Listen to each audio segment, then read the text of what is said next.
There is a storm on the eastern seaboard of the United States. It happens every year. I don't know why it makes news. I lived in New York City for uh, just under 20 years, 19 and a half years.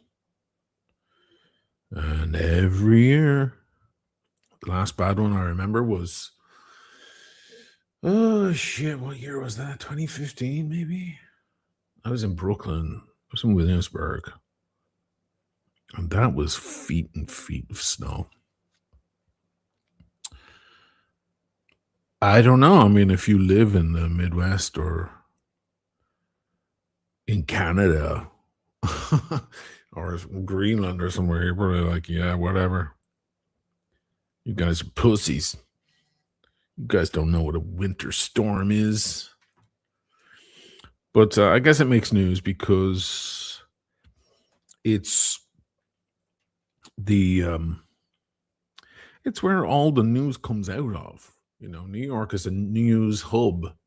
So they're going to talk about it more than the Greenlanders get to talk about theirs. You know what I mean? I think that's the science to it, personally. Tonight, because you guys are all snowed in, I figured I'd do a live. I'm also the theme for the first while will be Adrian Barker's new video because I think he's an irresponsible prick. Sorry. Let's get real, guys. Let's not pull any punches. This guy's a fucking corrupt lunatic. And spreading misinformation. I'm sick of misinformation, you know. This weekend hasn't been a good weekend for misinformation, you know.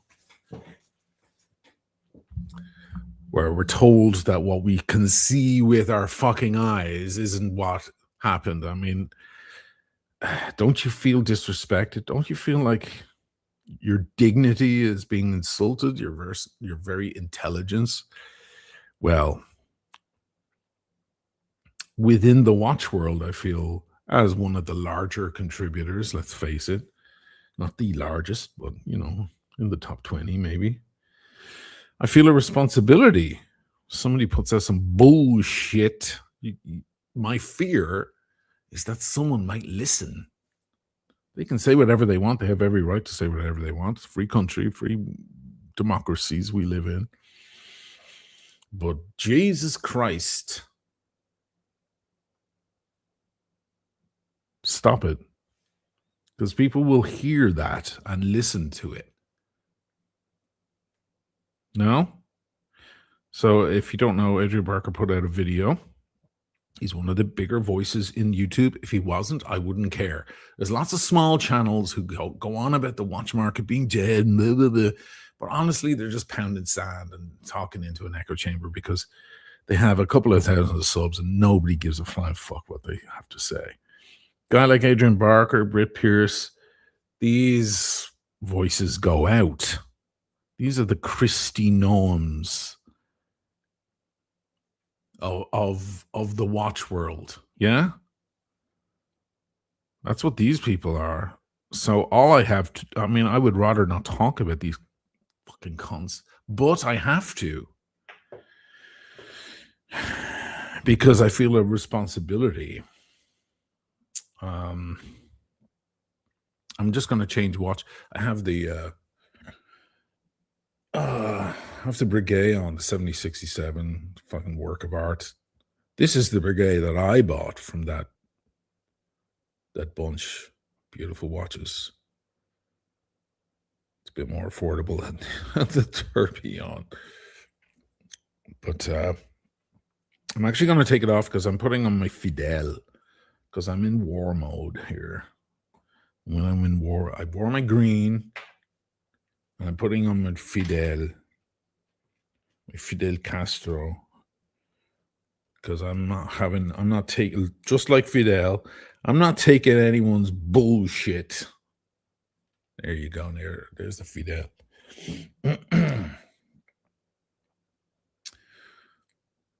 Nice.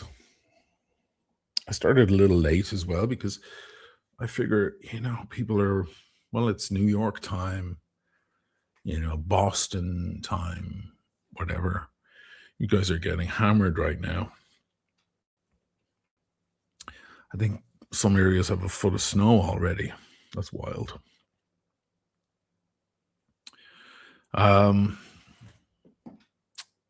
Did I say, I said Brigade. Did I not say Brigade? Sorry, guys. What did I say?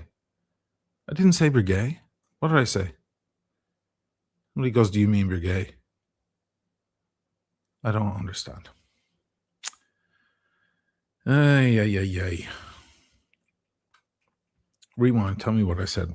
I wasn't thinking. Brain farts, guys. It's okay. It can happen. Lots of people coming into the room because it's spicy. I don't know why some of these influencers feel the need to spread misinformation. I don't know why. I don't know why they do it. I mean, clicks is a clicks. Tell me it's clicks. That's what it is. I'll buy that, But it's crazy to me, man. I mean, you can tell me, sure, a solid gold piece from Rolex is not worth it these days. You can get it for way less in most cases, unless it's a Le Mans, Jesus, or like that. You can get it for way less on the gray. The two-tone piece is the same. Two-tone piece trades for less on the gray market, unless they're going to give you a heavy discount or promise you all sorts of things at the AD. Do not get a two-tone from them. They will offer you one. And that's the way it always was for years and years. There was only one period of time where that was not the case, and that was at the end of 2021. But a steel Submariner date still goes for a few grand over retail. Everywhere. I reached out to 2 people earlier tonight, 2 traders that I know, 2 dealers. And I'm going to have a guest or 2 on in a minute who can corroborate that info. Just fucking horseshit. Oh my God, what did he say? I don't know. Makes me sick. Because now what's going to happen? Tomorrow is Monday. And all the Rolex ADs are going to get calls from people going, hey, I saw Adrian Barker said, can I get on a list for a stainless steel Submariner?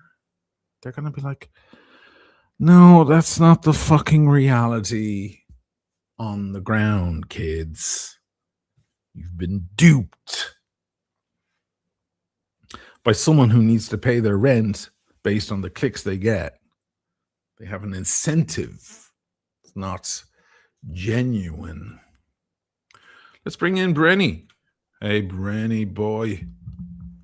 Good evening. There you are. How's it going? I'm great, man. How are you? Tired. Yeah, it's late. Sorry, you don't have to stay for long. I just figured I'd have you over for a few mins. You made a video on this earlier tonight on your channel, just reacting to Adrian's video. Brave boy as always. What are your thoughts, man? Let's hear it.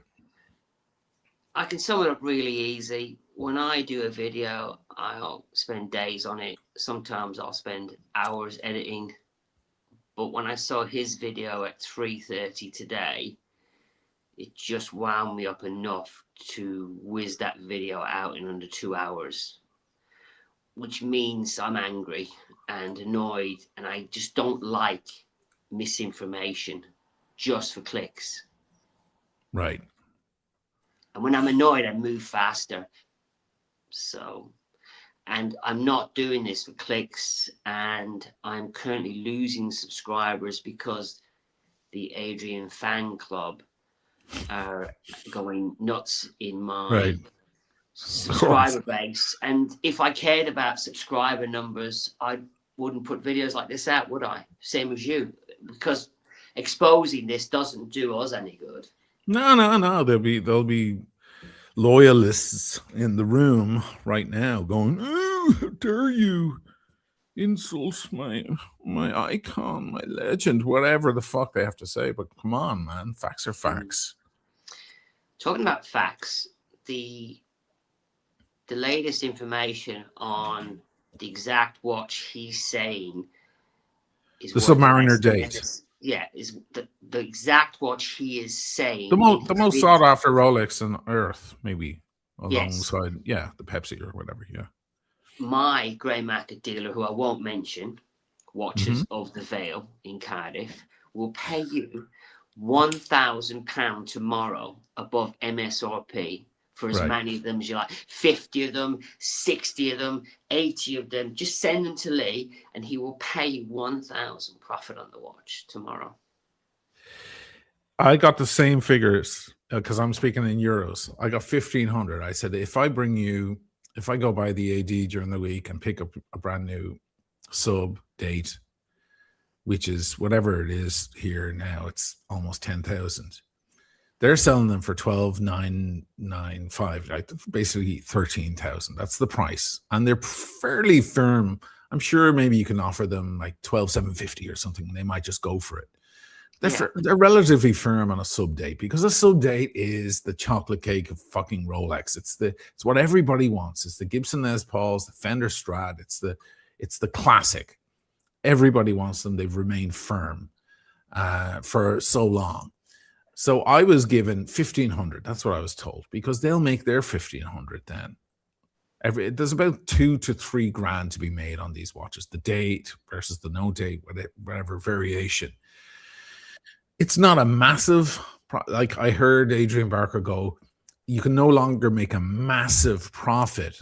Well, you never made a massive profit from a sub. That was never the case. Hang on a minute. Does anybody think that £1,000 profit's not massive? Who Well, makes in £1,000 a comparison, day?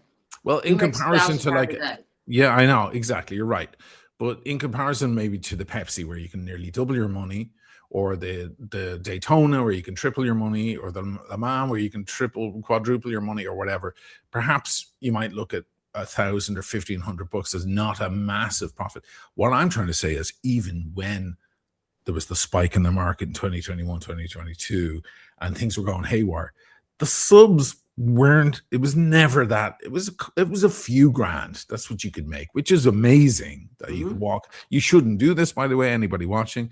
You might get blacklisted from your AD. But if you are so inclined, you can walk in to an AD, pick up one of these if you're so lucky, and walk down the street and immediately make a profit. And as you say, Brenny, $1,000 ain't fucking bad, right? Or in this case here, about 1,500 euros. And that means if you can find a buyer yourself, you don't go to the gray market, you go by yourself and you just try to flip it yourself on Chrono, you're looking at even more. The gray market guys are going to give it the lowest possible because they need their margin on top. You're talking about two people trying to make money here. If you cut him out and you're lucky enough, maybe like me, that you have an audience and you can talk and show and advertise the thing, you're looking at making 3 grand, 2,500. That's still the case. Why the fuck would he go up on his channel and make a video saying what he said? I don't get it. What incenses me is I'm a collector. This is not to show off, but this is some of the watches I have. You're in backwards, aren't you? But I don't know if you can see it. So there is a Starbucks there. There's a classic Long F Submariner there. There's a green OP. And some of them are bought in the grey market. Obviously got the Daytona. And I like to deal in facts. And the main reason I got annoyed, I think you already said this, was there are people that are waiting for Submariners.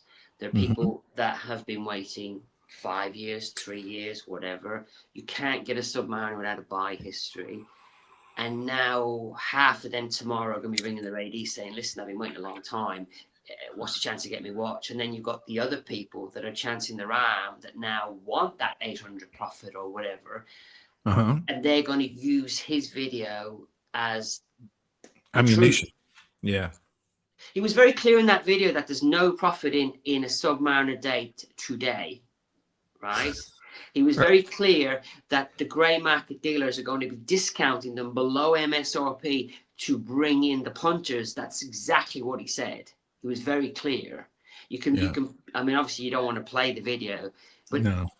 and that kind of stuff just incenses me because there's no checks and balances on YouTube. You can just make up stuff, and there's nobody saying, "Well, that's not the truth, Adrian." So we're just going to take that video down, Well, Adrian. this is There's this is why no. I'm doing this. This is why I'm doing this, because I feel like we're other players. We're in the same genre. We're in the same room.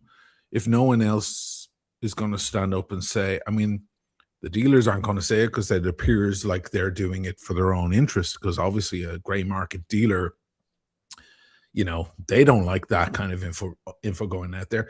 And I'm not defending the gray. Like, none of us really like the gray market very much. We certainly don't like the flippers. No one wants to defend the flippers.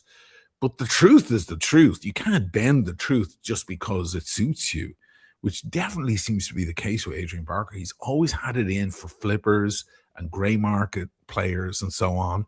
And yeah, they're not particularly savory people, but he has this extra sense of revenge against these people, and I think that's a driving force inside him. I'm going to welcome John into the room as well, because he has strong thoughts about this and just made a Substack exactly about this. Well, that's why I'm here. last I'm week. here to correct the record, and I'm all about intellectual honesty. And I recently wrote an article saying that there is a myth about the watch market dying, and apparently that's not the case. They're giving submariners away, and profit margins are down, and you can ask for discounts at the AD, and you'll definitely get a discount at the gray dealer on all the popular models. So I just wanted to come on and publicly change my tune here. Yeah, because Man, Adrian said so. What is going on? Bernie, good to Yeah. see you, man. I feel like we haven't talked in a Hey, while man. since the How are you, Avanti brother? saga. Oh, I'm good. I just got done digging myself out of about a foot of snow. So it's and timing is everything. I was just thinking about this because Oshin and I spoke only about watches for a change at length. And this is one of the things that I covered, that there's a certain group of commentariat about this topic in YouTube that they're just kind of going with whatever the winds are, whichever direction the winds are blowing, they're kind of just jumping on those waves. And this kind of just proves the point again.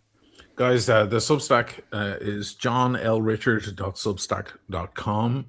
The link is in the chat, and you can go check out a Substack. And the recent one there is called Another Tourist Trap: The Dead Watch Market Myth.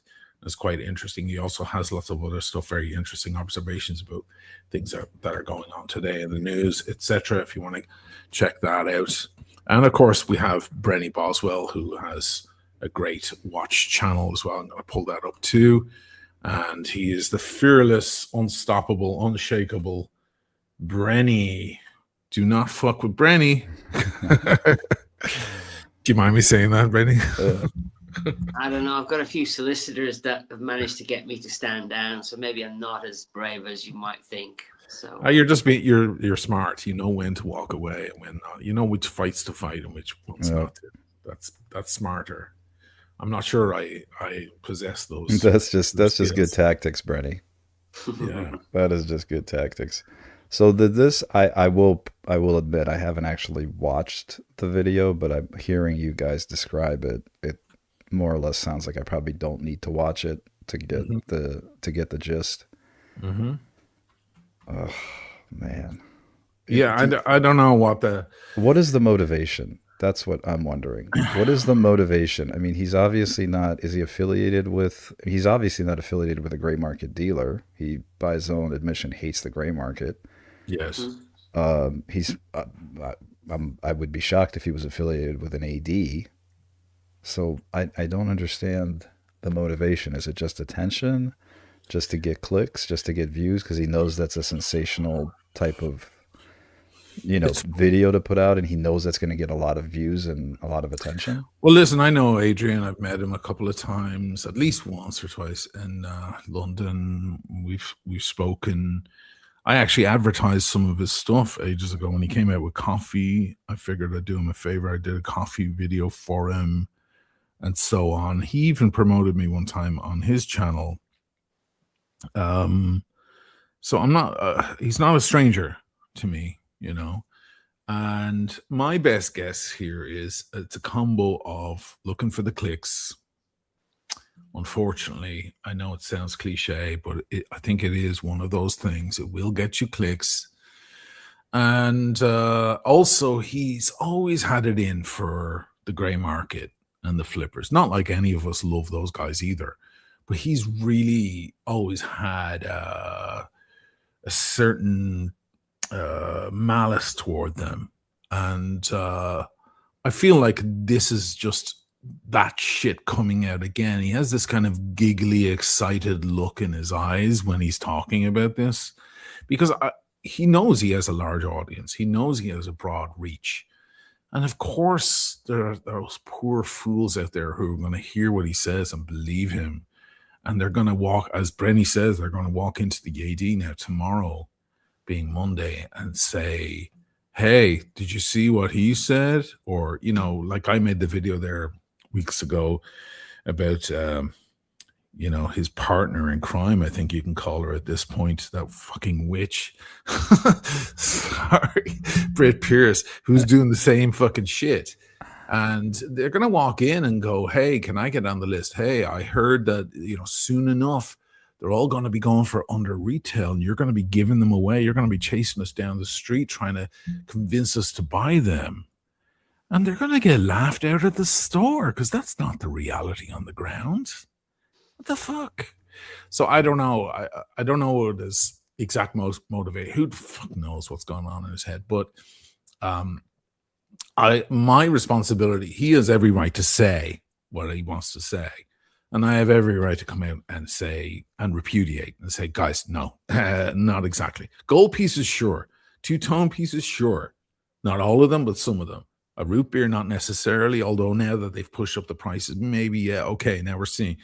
But don't fucking tell me that a stainless steel date sub or no date sub can be, you know, if you buy one at the AD, if you're lucky enough to pick one up at 2026 tomorrow or during the week, that you'll go down to a great dealer and he'll offer you less than what you paid for. Are you out of your mind? Yeah, that's just insanity. And I mean, I will say this: none of this is personal for me. I don't know any of these guys personally in real life. I don't care. I mean, I'm sure they're all wonderful people, but I do think that everybody that has any authority in any space, and they combine that authority with a large enough audience, they do have a responsibility to provide truthful and accurate information to that audience. And especially when they're not prefacing what they say that, hey, this is just entertainment. I'm just having fun here. Don't take any of the things I say seriously. I'm not giving you a strategy.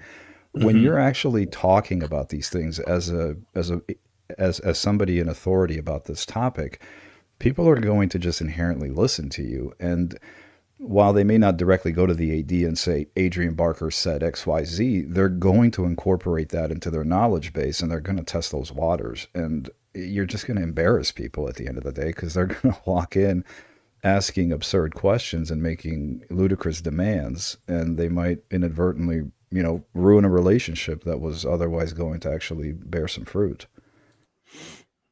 Brenny? I have a completely different perspective on Rolex, and I know a lot about Rolex, but I would never talk about Christopher Ward because I don't know about Christopher Ward. And when Adrian said what he said about Rolex, it was just total nonsense to somebody who's in the game of Rolex buying and making decisions based on factual information. I'll give you two examples. I've just got a Starbucks from an AD, and I know I can sell it tomorrow for $800 more than I paid for it. That's to a dealer. Yes, to a dealer. Not to an end user. Not to an end user. So you have two people trying to make the margin. Got it. Yeah. But then on the flip side, and this is quite relevant, I just rebought a green OP. The newer version. I sold my green OP and rebought the newer version for £1,100 more than MSRP because I have inside information that tells me I can't get that watch. Apparently, yeah, it's very long wait list, yeah. However, I'm on the wait list for the blue one, which I can get, and I am getting in mid-July 2027, right? Okay. So I'm in.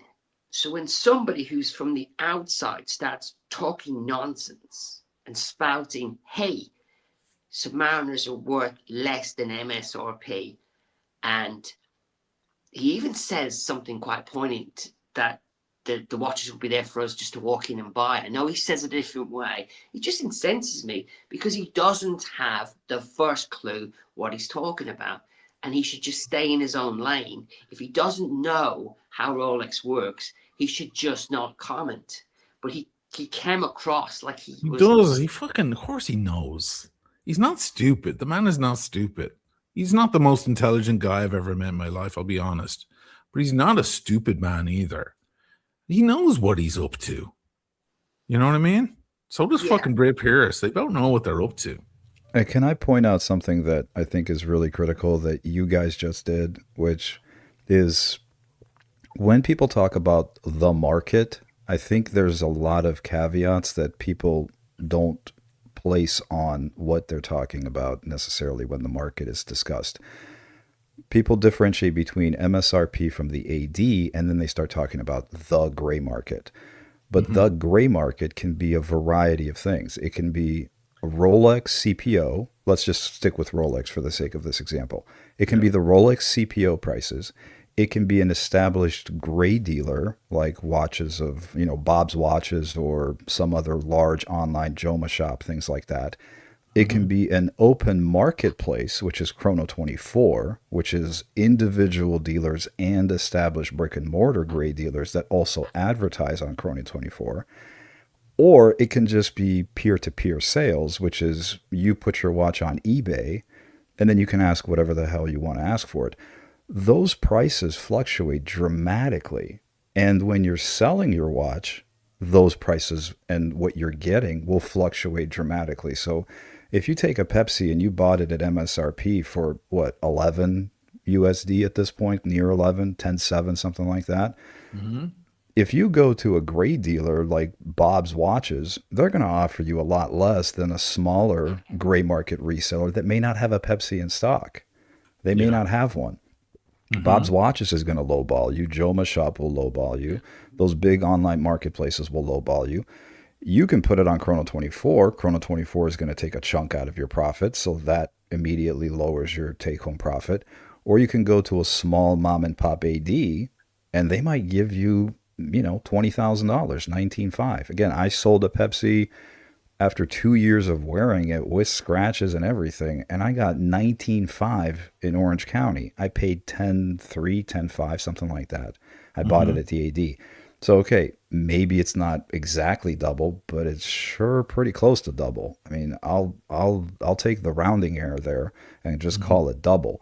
Same thing for the Submariner. Submariner is not, no gray dealer is going to offer you 9.5 or 10 for a no-date sub if you walk in with box and papers and you just walked out of the AD. They may not give you 15 like they did in 2021. Right. Or 2020 or 13, but they're not going to give you MSRP, and they're certainly not going to give you lower than what you just paid for it at the AD. That's not a reality that we're living in. That may have been the reality in the 1980s, but that's not 2026.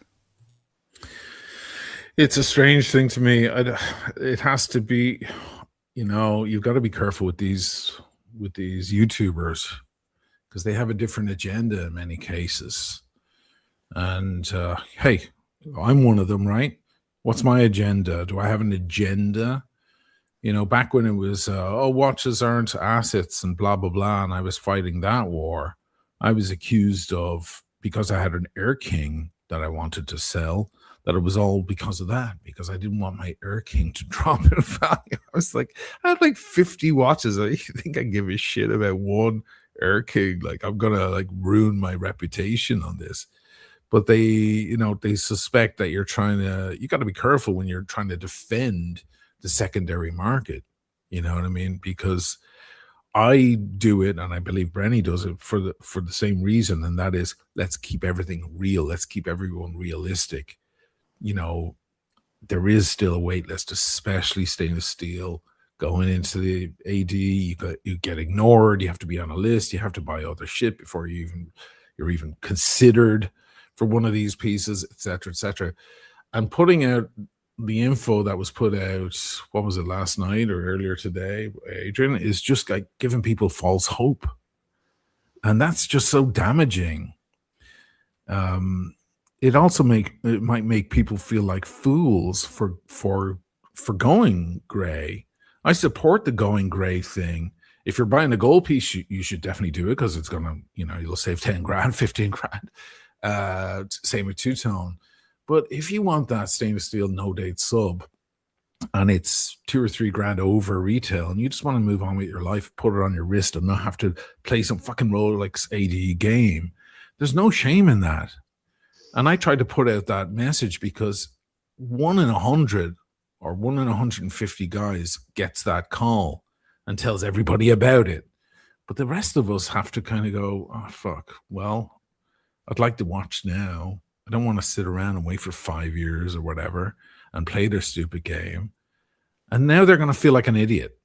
When they see a video like that, they're gonna feel foolish. And I don't want them to feel foolish. The value of their watch, I think there's a misconception as well that people think they've been overcharged. The truth is, if you get it from the AD, you get the call, you've been undercharged. The regular price of that watch is the market price. That's the real price of the watch. You haven't been overcharged for the watch. Yeah, you got a bargain. If you buy it for 13, you can sell it for 13 or maybe lose a few quid. Roughly, you're getting the same. What other item in your life can you even get close to the same value back 6 months later or a year later? Nothing in your life. Your car, nothing. Maybe your real estate if it happens to go up. But in most cases, everything just loses its value by 50% immediately when you walk out the door. The fact that Rolex even close to holds its value, or in some rare cases goes above value, is astonishing. And for me, there's no shame in buying the $13,000 Submariner no date because it's still worth that. You haven't paid more. If you get the call, you just won the lottery. That's all. You just got a special. It's like getting an upgrade to first class just by accident when you're in the airport and you didn't know because you just got lucky. That's it. You just charmed your way to first class. That's it. That's all. Yeah. Can I say something? Please. He led people to believe that the Submariner was available to purchase as a walk-in. If you step it back 2 steps, no AD in the United Kingdom will sell anybody a Submariner as a first purchase, which you pointed out. There has to be a buy history. So that's the first thing he said wrong. He used Submariner name to get clicks, and he full well knew that the Submariner was selling above MSRP on the grey market. And when I quote prices, John, I'm talking about if I was selling it to a grey market dealer, because I don't sell privately because people are just messers. So my prices would be what it's worth to just get rid of it now.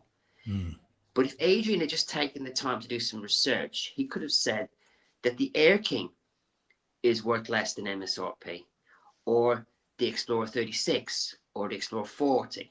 He could have said that the Explorer 2 Black Dog is worth $1,000 less than MSRP out the door. And he could have given that information, but he chose the Submariner for a specific reason, to get clicks. And on my video, I haven't called him a liar, but I've done everything possible to say he's a liar in a nice way. But I still don't know what his motivation would be to tell people such a blatant. I'm not going to call him a liar. I'm going to say fib. I'm going to downgrade it to fib because I don't want to get anybody sued, right?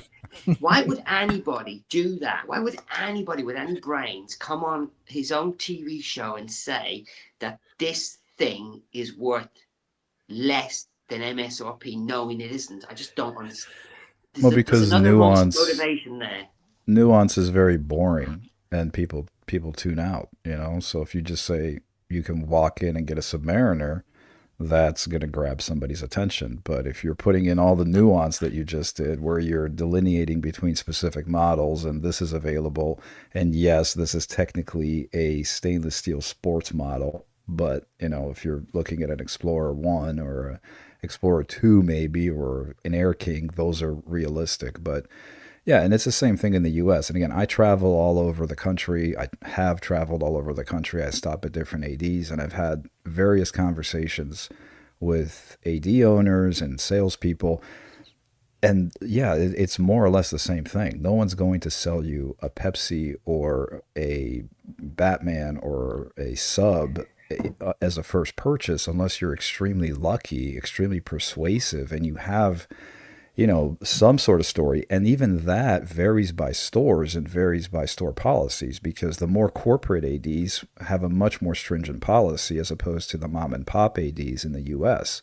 Mom and pop ADs, you can talk your way into a sub or a GMT as your first purchase. You better have a hell of a story, and you better be a hell of a persuasive person to make that work.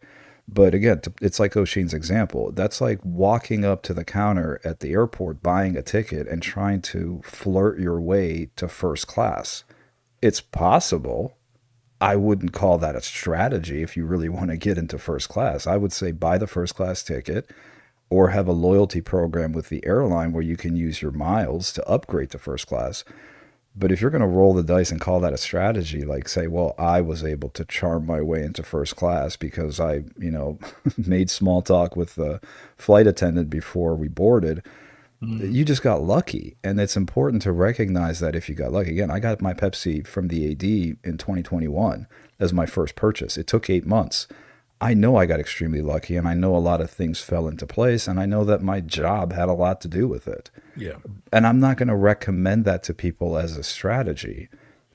It's like a beautiful woman telling every other woman on earth, "Oh, it's easy to get guys." What are you talking about? I get hit on. I get hit on all the time. I always get free drinks. What are you guys complaining about?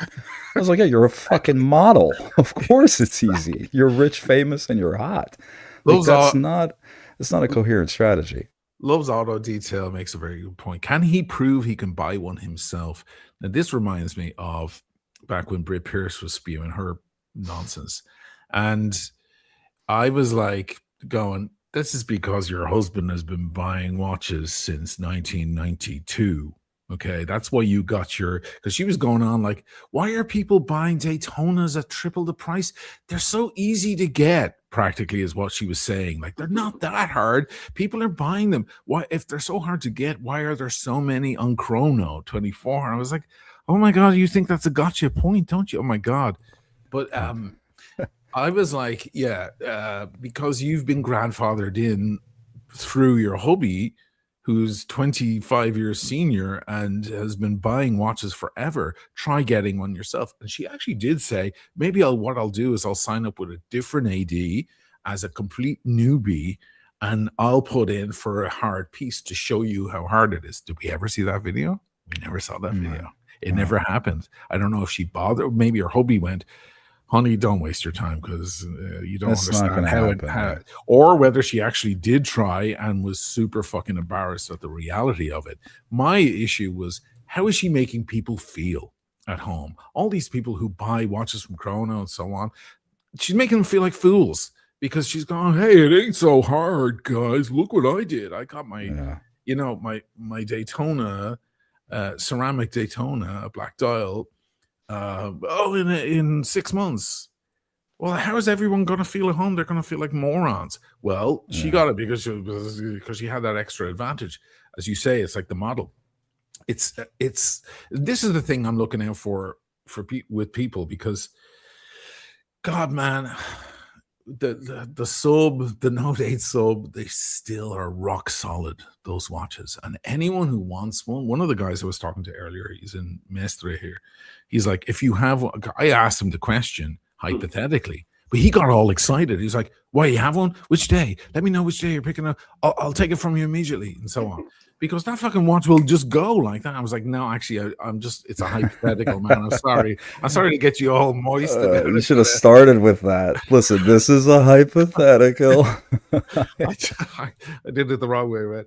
But they sell them. I mean, they have them in stock for a day at max. Yeah, dude, it's not even close. They go out the fucking door. Yeah, they can't hold on to them. I mean, I literally just talked to a guy who got the text. He was at work. He got the text for the no date sub. He got the text. He was at work. He called back an hour and a half later, and it was gone. They said, sorry. We have 30-minute grace period for these watches, an hour grace period for these watches. Yeah. I'm so sorry. We'll get you the next one. Keep your phone on. I mean, and this is a guy who, he's bought from them in the past. He's got other pieces, and this was for a no-date Submariner. And it was gone within an hour. They moved on. Of course. Ready? Right. I just thought of a funny story. Do you see this Starbucks there? Yes. Yeah. I didn't know I was getting it. And I forgot your story about you walk in and you get offered it. Of course, you're going to take it. Yeah. I'd asked for it. But my AD plays very cute. And I actually went in to get another watch sized that I didn't even buy from them. And we sat down, he sized the watch. And then he said, I've got something for you, but you don't have to buy it. And I'm like, okay. And out comes the Starbucks. And this AD is so good. I could have left the watch there. I could have paid for it, left it there and collected it on my birthday, which is next month, and had it carded with my birth date on the card. Wow. Right? Mm-hmm. But you never look a gift horse in the mouth. I literally said, give me the watch, there's your money, Take and I have to go with the bloody thing, right? Yeah. Don't give him the opportunity to find a reason take yes for an answer. Because I could have paid for the watch and left it at the AD. It still would have been my property, but you just don't know. It could have burned down, something could have happened, I don't know. A motorbike goes through the window. The whole point of this story is, this idiot is back at that AD on my birthday. So I could have actually had it carded 2026 with my birthday on it. But like you just said, you would just never do that. You would never say, oh yeah, I'll take it, but just leave it and I'll come back in 2 months and collect it. You never look a gift horse in the mouth. No, it's like leaving your child with a stranger for 2 months. Well, I had a little story in the back of so my much head. could go wrong. I tried on a watch at another AD, and they brought out a watch that they said was another customer's that had already paid for it and hadn't collected it yet. And I thought, I've heard that story I'm trying before. on somebody else's watch that they've paid for it. And then I just thought, when I was sitting there in the AD and I go, do I take it? Do I go? I was obviously going to buy it. Yeah. So I don't want nobody else trying it on, even though it's stickered. I mean, God forbid they drop it. It wasn't really that, but literally it was out the door. So that experience did actually happen to me. So like you said, but I have a buy history there, Oisin, and it's in the thousands. You just don't get offered these watches. Yeah. Well, I was about to ask, what kind of buy history do you have? 6 pieces, 8 pieces? That piece I've got 3. 3. So that would be like a 26 grand spend. Yeah. But at my previous AD, it was a 50 grand spend. It was about 27 just to get a sub date. The hardest one was a green OP. The green OP was a nightmare to get. That was jewelry as well. That was 6 grand on jewelry. But at the time, the green OP was 12 grand on the grey market to buy it. Yeah. So I didn't mind buying some jewelry to get the watch I wanted, which I then actually sold for a 500 profit after wearing it for 3 years to then put the money into a new one. Yeah, and this is another weird thing, like what you guys were talking about earlier. The idea that the profit margins are so astronomically high on some pieces, I think that causes people to not appreciate the fact of a $2,000 profit on something you've worn for a couple of years is insanity. There's no other market that replicates that. Yeah. I mean, there's very few exceptions. Hermes bags. Maybe Hermes bags, maybe some Porsche, models, but for the most part, nothing you're going to buy that is worth thousands of dollars, use for 2 years, and then try to sell to somebody else is going to go for $2,000 or $500 or any amount more than what you paid for it. Even $50 less. And especially amazing. it's insanity. And the fact that we're so kind of disoriented by the prices of some of these models going double, triple MSRP, it causes us to lose sight of the fact that making $2,000 on $10,000, that's a 10% return.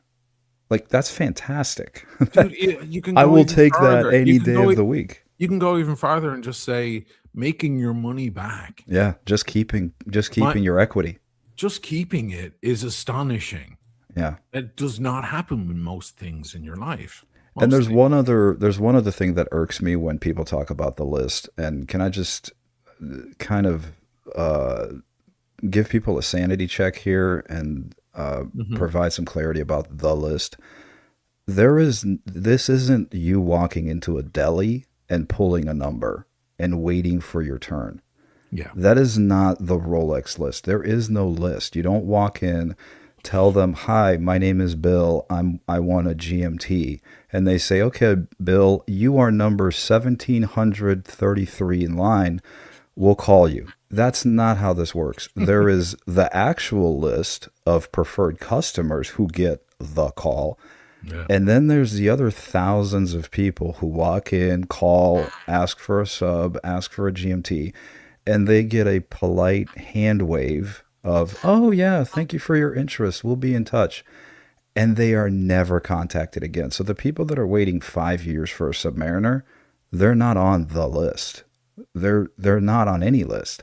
The people that are waiting 6 months, 6 weeks, a year, those guys are on the list. The people that are getting the call are on the list. So you have to either have a really good relationship, interpersonal skills, a really interesting job that causes that AD to say, "Oh, this guy's a somebody. I think we might benefit from this." A local business owner, some kind of prominence in some sort of space, maybe a doctor, maybe some kind of, person of stature that they go, you know what? Yeah, we'll sell this guy because they see potential spend in you. If you walk in and ask for a Submariner and you pull up in a Mercedes and you're an attorney, they're going to think, "Oh, this guy's going to buy a sub. He's probably going to buy another, watch at some point. He's going to buy jewelry for the wife. This is worth our investment," and maybe giving him the sub as the first piece. Again, not in walk-in, unless you really are somebody, maybe a couple weeks or a month or two, maybe 6 months. But that's the real list. And that I think people need to get their head around, and they need to be disabused of the notion that if you are you're just technically waiting in line for your turn and eventually they're going to get to you. That's not how this works. This is completely unrealistic. There's a dark side to me as a YouTuber. You can see sometimes your influence. Sometimes you can see it actually happening. You got to be careful not to draw correlations when they're not there. But I feel like sometimes people just want something to be true, so they want to make a video about it. And a guy like Adrian, he has a big voice out there. He certainly does. You can't deny it. And a lot of people are going to be influenced by that. And this week are going to go to that gray market dealer and say, "You know what? I know I wanted that sub, and I know I was going to give you 12,000 for it or 12.5 or whatever. But you know what? No thanks. I'm actually going to wait for the AD, or I want to lower." He's actually going to have an influence. This is why the word is there, influencer.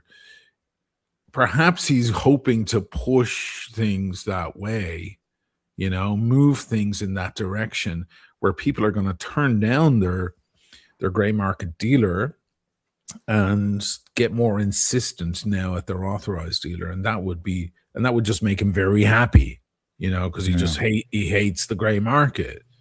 Again, none of us adore the gray market either. It's not like they're our favorite people, and none of us have a dog in this fight because none of us are gray market dealers.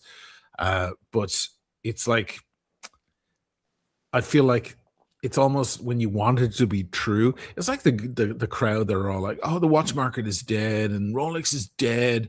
I mean, it's been going on now years. This shit started in 2022. It's the longest death of anything. I know. It was like, it won't die. Yeah, it was like, "Oh my God, we're heading into a recession, and in 6 months they're going to be giving away Rolex. You won't be able to sell it for even half its price," and so on.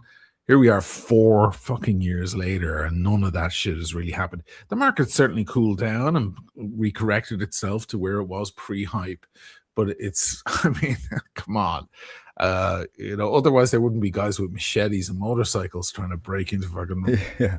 I feel like going over to those guys and going, "Hey guys, stop for a minute. Haven't you heard what Adrian said?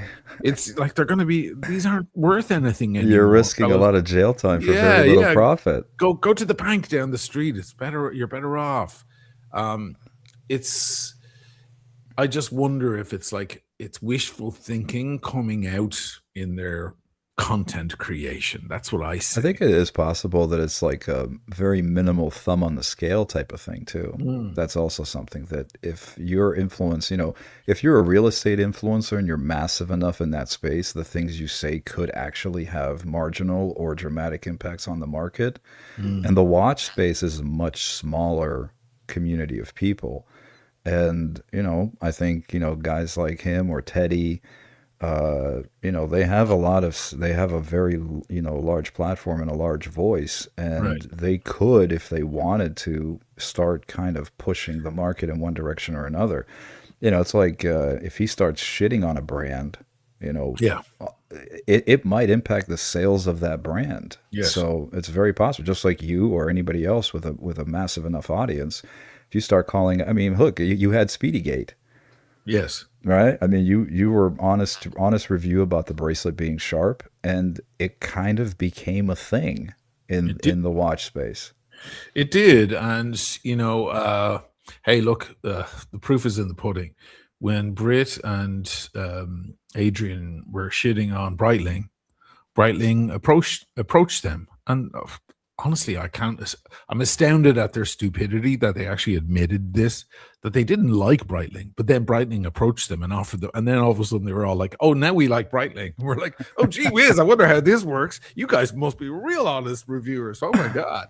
But so they kind of said the quiet part out loud, which is astonishing to me. But anyway, they were shitting on Breitling. Why did Breitling approach them? Why did Breitling offer them a flight to go and see the factory? Because they know that them shitting on the brand is going to have, because it an was effect. causing an impact. Yeah.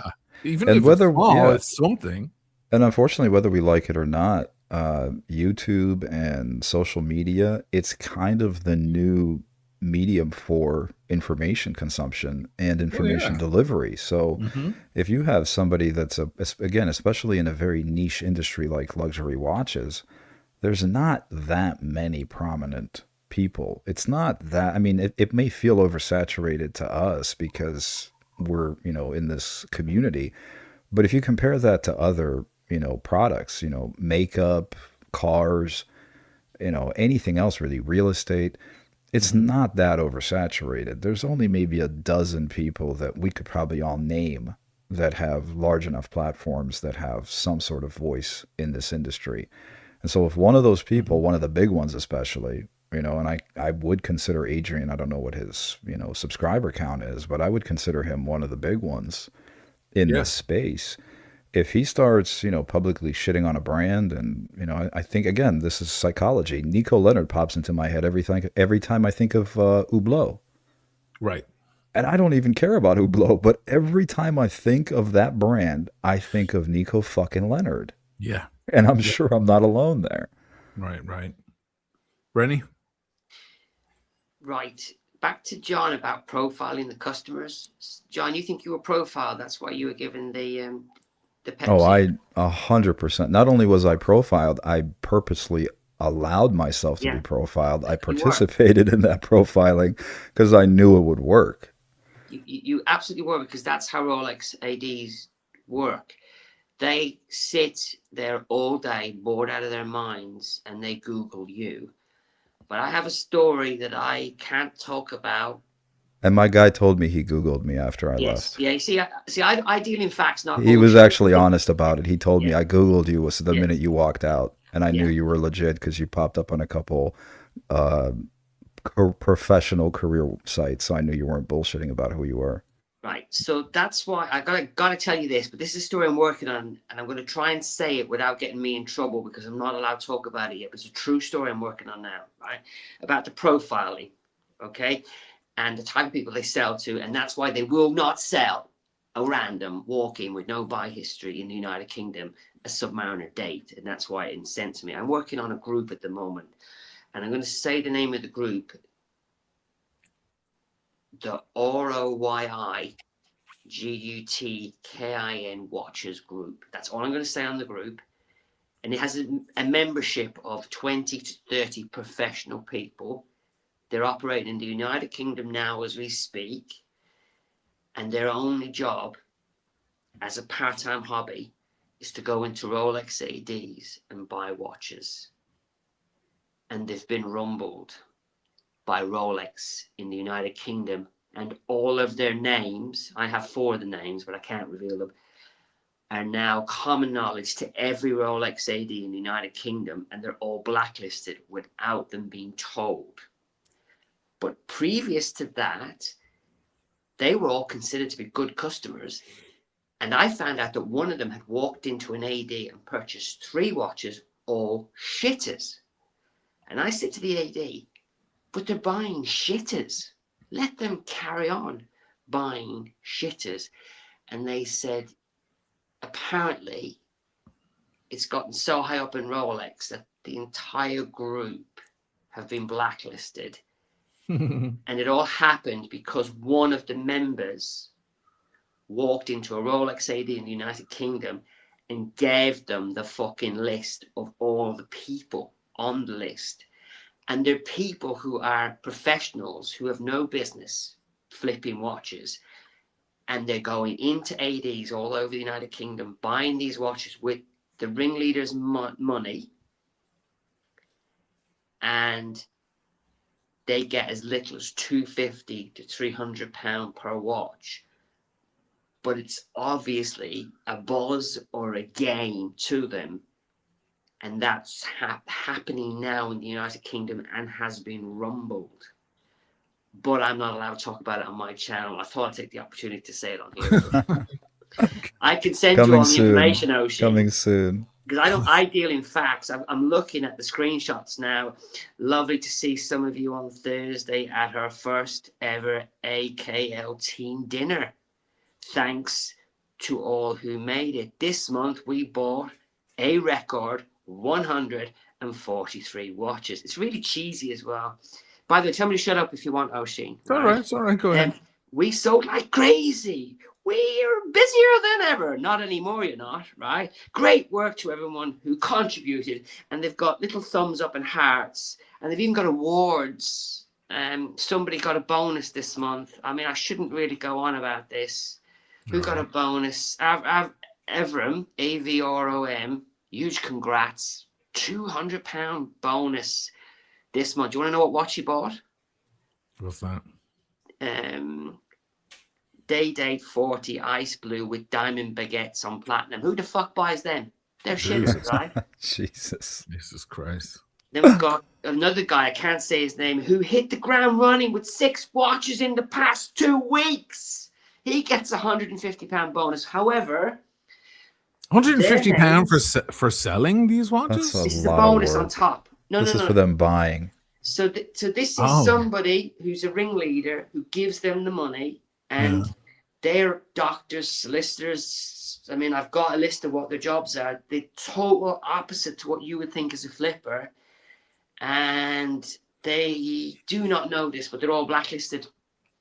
But it's gone to such a high level now at Rolex, United Kingdom, that every AD in the United Kingdom has a list of their names, but they don't know they're blacklisted yet. If they're watching this show and they go back, and I said the name of the group, but I spelled it, didn't I? Yes, you did. They'll have to go back to about 20 minutes ago. Yeah, that's fine. Shane's gonna delete this as soon as it's it's 12 hours old. but that goes back to your point, John. But all of these people were profiled, and all of these people matched the criteria, and they only got discovered because one of them was disgruntled, and he walked into an AD with the list, and they cross-referenced them, and then And it's now a big Yeah, thing going on at the moment. and not only do they check up on you, they want you to check in, you know. So there is that consistent, again, that's why they call it an AD relationship, because it is sort of a weird relationship. The other Mhm. thing again about the list and how it works, your salesperson is not the one allocating the watch. Correct. Now, this is another weird conception people have. Your salesperson is competing with all the other salespeople, and they have to go to the manager and arguably, in some cases, the fucking owner to get you to actually purchase that watch. And this was another thing that I didn't know, and I figured this out after I met this one of the, I think it was the second or third time I checked in person. I got pulled aside by the owner after I met the owner and the manager. The sales guy was completely out of the conversation at this point. And the manager in front of the owner told me, listen, we're going to get you what you want. I know you want a GMT. Is there any specific one you want? Do you want the BLRO, the BL, which one do you want? I gave him a list of preferences and I said, listen, I'm not picky. I'll wait as long as it takes. And the guy said, listen, it's yours. It's just going to be a matter of time. We don't know. We could get it in 2 days or we could get it in 2 years. I don't know. But the next one that comes in that matches what you're asking for is yours. This wasn't the sales guy telling me this. This was the manager and the owner telling me this. So that's another layer most people will never encounter. This is the difference between the sales guy telling you what the price is and going to the finance department and approving the sales for the car with the manager. And sometimes they come back with a different price, but they have to get that offer approved. So this is another layer that I think people are not really aware of. This had to be approved by the manager, and this is just a Starbucks. Even though my guy got it for me, he had to go and get it approved because they only get 11 a year of the Starbucks. So you're absolutely right. If there's 7 guys in the shop and they're all selling Rolexes and there's only 11 of these a year, that means some of them only get the chance to sell it to one of their customers per year. Right. And they have to make that case. They have to plead their case literally, because my guy would check in with me. Correct. And would text me and said, listen, I haven't forgotten about you. I'm fighting for you. I want you to get this watch. I know you travel. I know it'll, be put to good use. And so he was checking in with me, not me texting him, hey, have you gotten a Explorer 2 or a GMT, anything with a GMT function yet? He was reaching out to me, letting me know he hadn't forgot about me. And he was literally like, he's like, look, man, I'm fighting for you here. And the owner liked me and the manager liked me. So I think I had a leg up there, but there is no way that I was the next guy on the list. I had walked in cold off the street. I had never been to that. They just liked you. Never bought anything from them. And in 8 months, I got a Pepsi in 2021. I know people that had way more spend, that probably had a decent relationship, that were also after that watch, that didn't get that call. But again, I'm concise enough to say that was luck. 100% luck. The stars aligned, I got lucky, and that's it. I would never recommend that as a strategy, and I'm certainly not going to go on YouTube and tell people, I don't know what everybody's complaining about. I got a Pepsi from the AD in 8 months, and I didn't even spend $1 on jewelry. What are you guys? Why are they double on the gray market? That's so odd. I got lucky with this watch on my wrist here. I'd put in the interest and been by the store every now and then. But then they were closing down their stores. AP changed their policies, or their setup, I should say. Instead of having boutiques, they now have AP houses. It's like a hotel or something, and you've got to check in downstairs. You have to have an appointment. It's like a whole new level of snobbery. If you think Rolex is rough, try to get an AP at list. Yeah, like especially a Royal Oak. And but they were closing in a couple of weeks. I just popped in to say, hey, listen, I heard the bad news. I'm sorry to see you guys go. And the lady there, who's now still my representative in Milan, because they moved over to Milan, she was like, you're that dude they keep asking about. And I was like, okay, well, that's one leg up there slightly.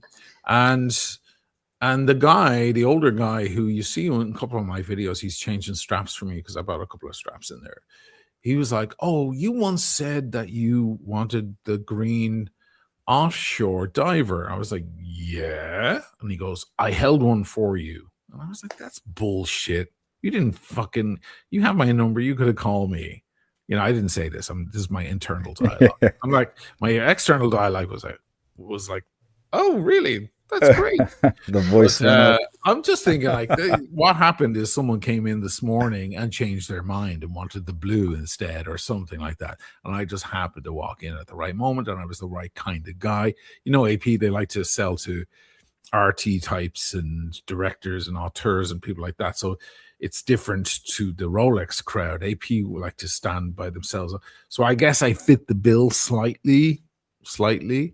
And boom, and they were also told, probably, I'm guessing this as well, that they're closing in 2 weeks and they better shift as much of their inventory as possible, clear it out, because otherwise we got to get the security truck to move in and pick up everything that's in the store and then ship it off to Milan. So they were probably briefed about that, like let's clear the store out before we have to clear the store out, literally. So yeah, look has a lot to do with it. We have a comment here from RMA. Calling him a piece of shit over some random claim is wild. It's not random claim. This is an agenda that some YouTubers have.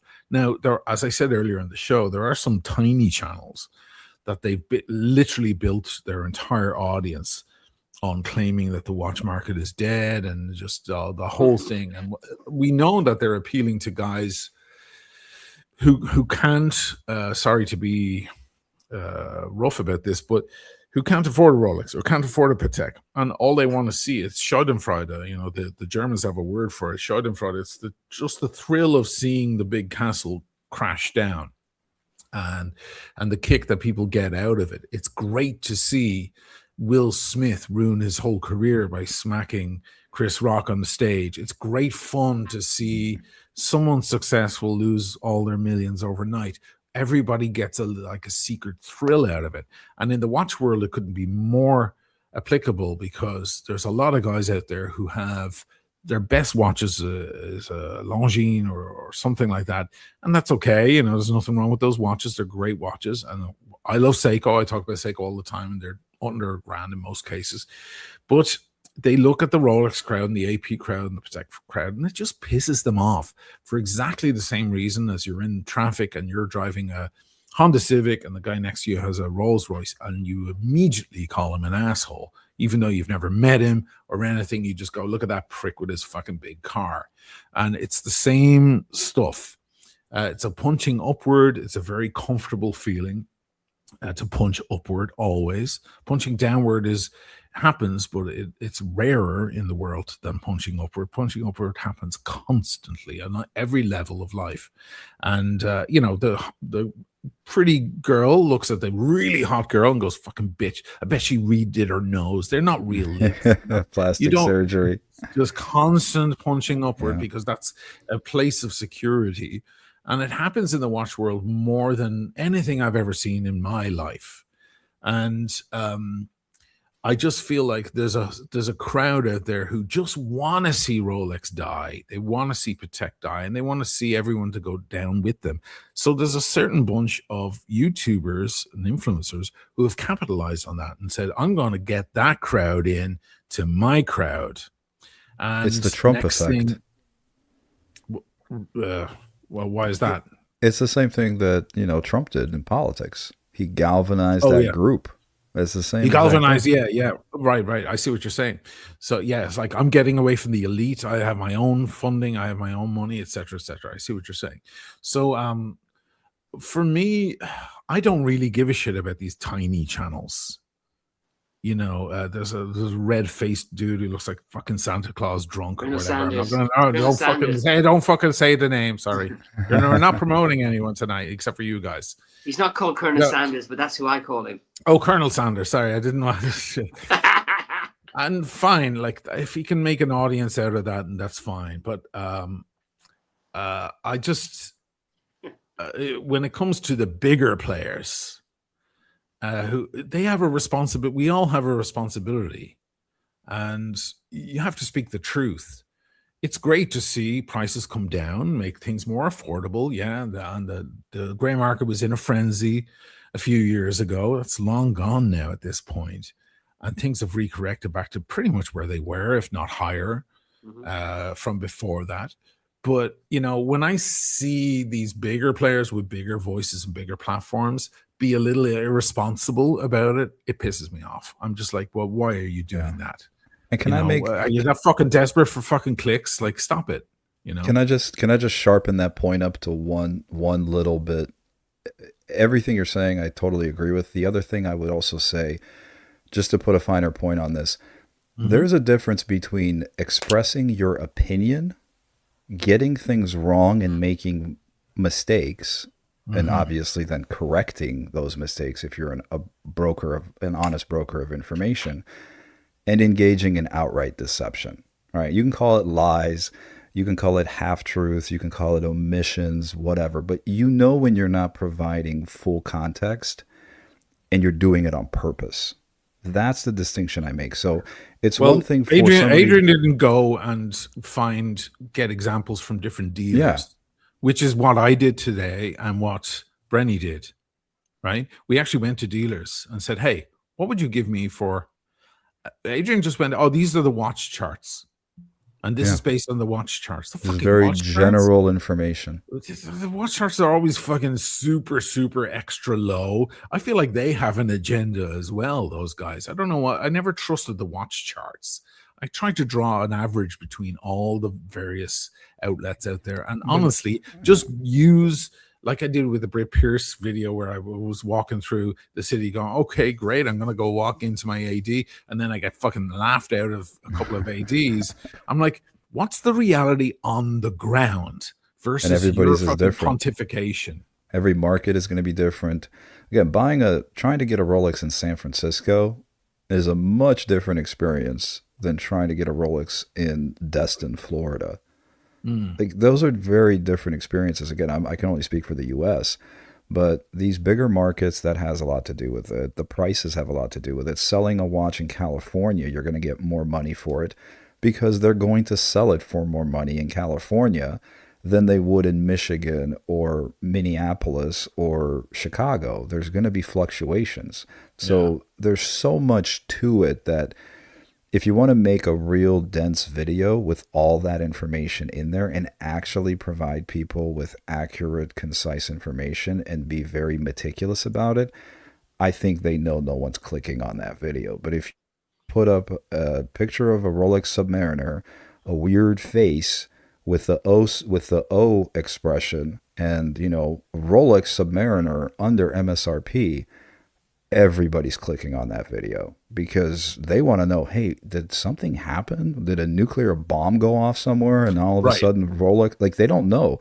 So, and again, this is not just, I think we take into account our, I don't want to say it, for my case, expertise. I don't have expertise in this. I have, some level of enthusiasm, but I think a lot of times we take into account the current audience that we have, or you guys have. I don't have a fucking audience.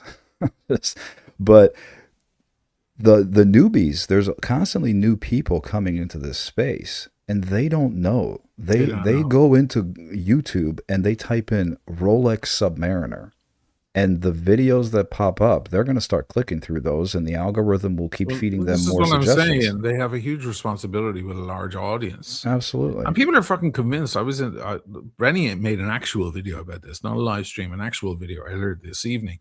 And I was in the comments. I was letting people know what I thought about it. And there was one person going, he's absolutely right. Adrian Berger's absolutely right. And then I made a comment. I think it was a she, actually. And she was like, I watch your stuff too. I like your stuff too. And I'm like, that's nice and all, but I feel fucking bad for you that you just fucking swallow that horse shit right out of the gate, like without any proof or anything. It's just, this is based on the watch charts. Pick up the phone and call an actual dealer and say, hey, I just picked up, lie, whatever, pretend, I just picked up a brand new stainless steel sub-date today from the authorized dealer. It's unworn and it's in the box. How much can you give me? And they're not going to offer you less than what you paid. They're going to offer you more. If it's a load more, no, probably not. Probably, as Brent, what was the quote you got? $1,000? Probably a So I got grand more. £1,000 profit immediately. Yeah, I got 15 in euros. So that's, well, it's a bit more, but yeah. So A lot of the Americans are getting confused about taxes. They think there's tax on it. In the United Kingdom, the retail price includes tax. here's the price. Yeah, only America does that. Yeah. When I sell it to the grey market dealer, the price he's giving me is that, so I actually get £1,000. But there's a lot of S-wits in my comment saying there's still no profit in there because they're adding tax on top of the MSRP when it's already included. They're getting confused. Yeah, and even that varies in the United States because certain dealers will not charge you tax because their state doesn't have sales tax. So if you buy a watch where you don't have to pay that if you buy a watch from Tennessee, that's the price. So you're going on Nashville Watches, that's the price. Whatever he has on his website, that's the price. You're not paying taxes on it. And just to clarify, my motivation isn't to protect the value of my watches. It's none of that. I'm done buying them now. I'm telling you this, that if a Rolex Submariner, not a Subdate, was for sale now at a Rolex AD, and it was worth $1,000 less on the grey market, I would run and buy it. Yeah, I'm not buying these to make money. I'm buying this for the love of watches. But I'm telling you, those days will not happen for years because Rolex controls the market, and they only get 20 subs a year, 25 sub dates, and between 11 and 13 Starbucks, and that's not going to change. So and there's thousands of people wanting one. I would love them to become available, and I'm not doing this because they're worth more.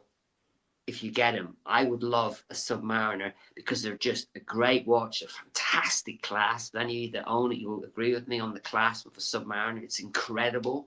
It's my only watch. So it wouldn't matter to me. I'm just trying to protect people who will listen to Adrian Barker. 100,000 people have watched that video. On a 9-minute video, most people are gone by minute 4.5. And he said everything about what he wanted to say within 4 minutes, 19 seconds. Everything else after that. And that's that's probably mission accomplished for him. Mission accomplished. Bullshit accomplished. Bullshit mission accomplished. Let's annoy all the collectors and let them think that they can buy one. And us talking about it now isn't helping that either. It's probably gathering more views. People probably want to go over and see for themselves the video. So if that's the objective, and that's what I'm saying, this is like, you have to be careful who you think, who you believe, who you're listening to, and what their agenda is. He might be saying to himself, oh, this is great, they're talking about my video, brilliant, that's going to push it up the algorithm. Who gives a shit? Yeah. A person who thinks these people care about your well-being or your watch purchase activity should be a rude awakening. They don't care about you saving money or getting on the list or hoping or whatever. They're out to get their clicks. And it's a dark reality, but this is the reality of it. I used to say this before I was a full-time YouTuber, that you should be very wary of the full-time YouTubers, because once it becomes full-time, that's their income, and now they're no longer going to be an objective person. They're no longer going to have just a regular opinion about watches. They're going to actually have an agenda because they've got bills to pay like the rest of us. Now I'm a full-time YouTuber, and I have to juggle with, I have to balance that. You know, I get sent brands constantly, and I tell them no because I can't show my audience that shit. Give me an angle. Give me something real to show them. I'd like you to pay me to promote your brand, but I need something. I've got to show my audience something interesting. Otherwise, they won't watch me anymore. Billy P is blowing up my chat here. In the United States, New York City, you're going to get less than retail now for a sub. They have so many subs being sold to them, it's ridiculous. I'd like to see the proof of that, Billy P. I'd like to see the proof, because if you walk out of the AD with a brand new sub, I can't think. I mean, I even watched the flippers on 47th Street, going, oh, I just paid 12 for this. I want to get 12.5. You know, that's above the retail. So it's like, what are you talking about? Do you have anything to refer to there? I mean, listen, I'm looking right now. A 2025. There's no subs that are 2024, 2025, 2026 that are below MSRP in the United Kingdom. I mean, I'm looking right now. I mean, I don't want to promote the guy, but I guess we could if you wanted to. But the 2025 Submariner, a 2025 Submariner, the Cermet, is 15.5, and this is probably the lowest price you're going to find. Another one, 2025 unworn Cermet, is 16. You mean you call it Starbucks? You mean the Starbucks? The Starbucks, yeah. I mean, what So are this they is- at retail? 11? In the United Kingdom, they're 50 quid less than 10K now. Yeah. Yeah. So that's at retail. So you're telling me that you go to a gray dealer, they have the same watch listed at 5,000 over, 6,000 over MSRP, and they're going to offer you 1,000 less or what you paid and justify a Okay, so $6,000 profit? so there is a 2026 new sub from a local dealer. This is one of the guys I contacted. He wants 12,950. It's a 2026. It's brand fucking new. He wants 12,950. So he's making nearly 2,000. So if someone bought that, he gave them 800 to 1,000 on what they paid at least. This guy doesn't make a huge margin. He's the kind of guy who pumps out brand new unworn Rolexes, 50 a week, 60 a week, just, making $500, boom, boom, boom, boom, boom. Yeah. He's a killer. So that's what he's looking for. 12,950 in euros. So come on, like, fuck off. It's like, why are we listening? I just listen. All I ask for from, and this is the topic of the thing. It isn't necessarily about the market. It's about what people are listening to and the responsibility of various YouTubers, which has always fucking annoyed me. Don't deceive people. You can have your opinion. You can even say, hey, I think it's going this way in the future. And, then it's just conjecture. But please be responsible about what the hell you're saying. You can't mislead people deliberately based on what you think you would like to see in the market. It's simply not true that a person will lose money on a sub when they get allocated one at the AD. It's just simply not true. Maybe you hope that will happen in 6 months or a year or 4 years now, we're counting, since the apparent crash. Okay. But until that happens, please don't report on it. Don't make a video on it and so on, because then you're just being irresponsible. Maybe you're looking for the clicks. Maybe you're looking for the hype. Maybe you don't give a shit about your audience. You clearly don't. But I'm here as another guy in the room to go, hey, hang on a minute. Here's my 2 cents. And that's what I'm doing right now for the audience. Oh, there you go. You heard it here first. Canadian watchmaker. Again, don't forget taxes. Taxes are different over here in Europe, as Brenny was trying to say. I don't know about Canada, but I believe the United States is one of the only places where the price tag on an item in a store is not the price you pay. Yeah. Something people have to get used to when they go on holiday to New York for the weekend.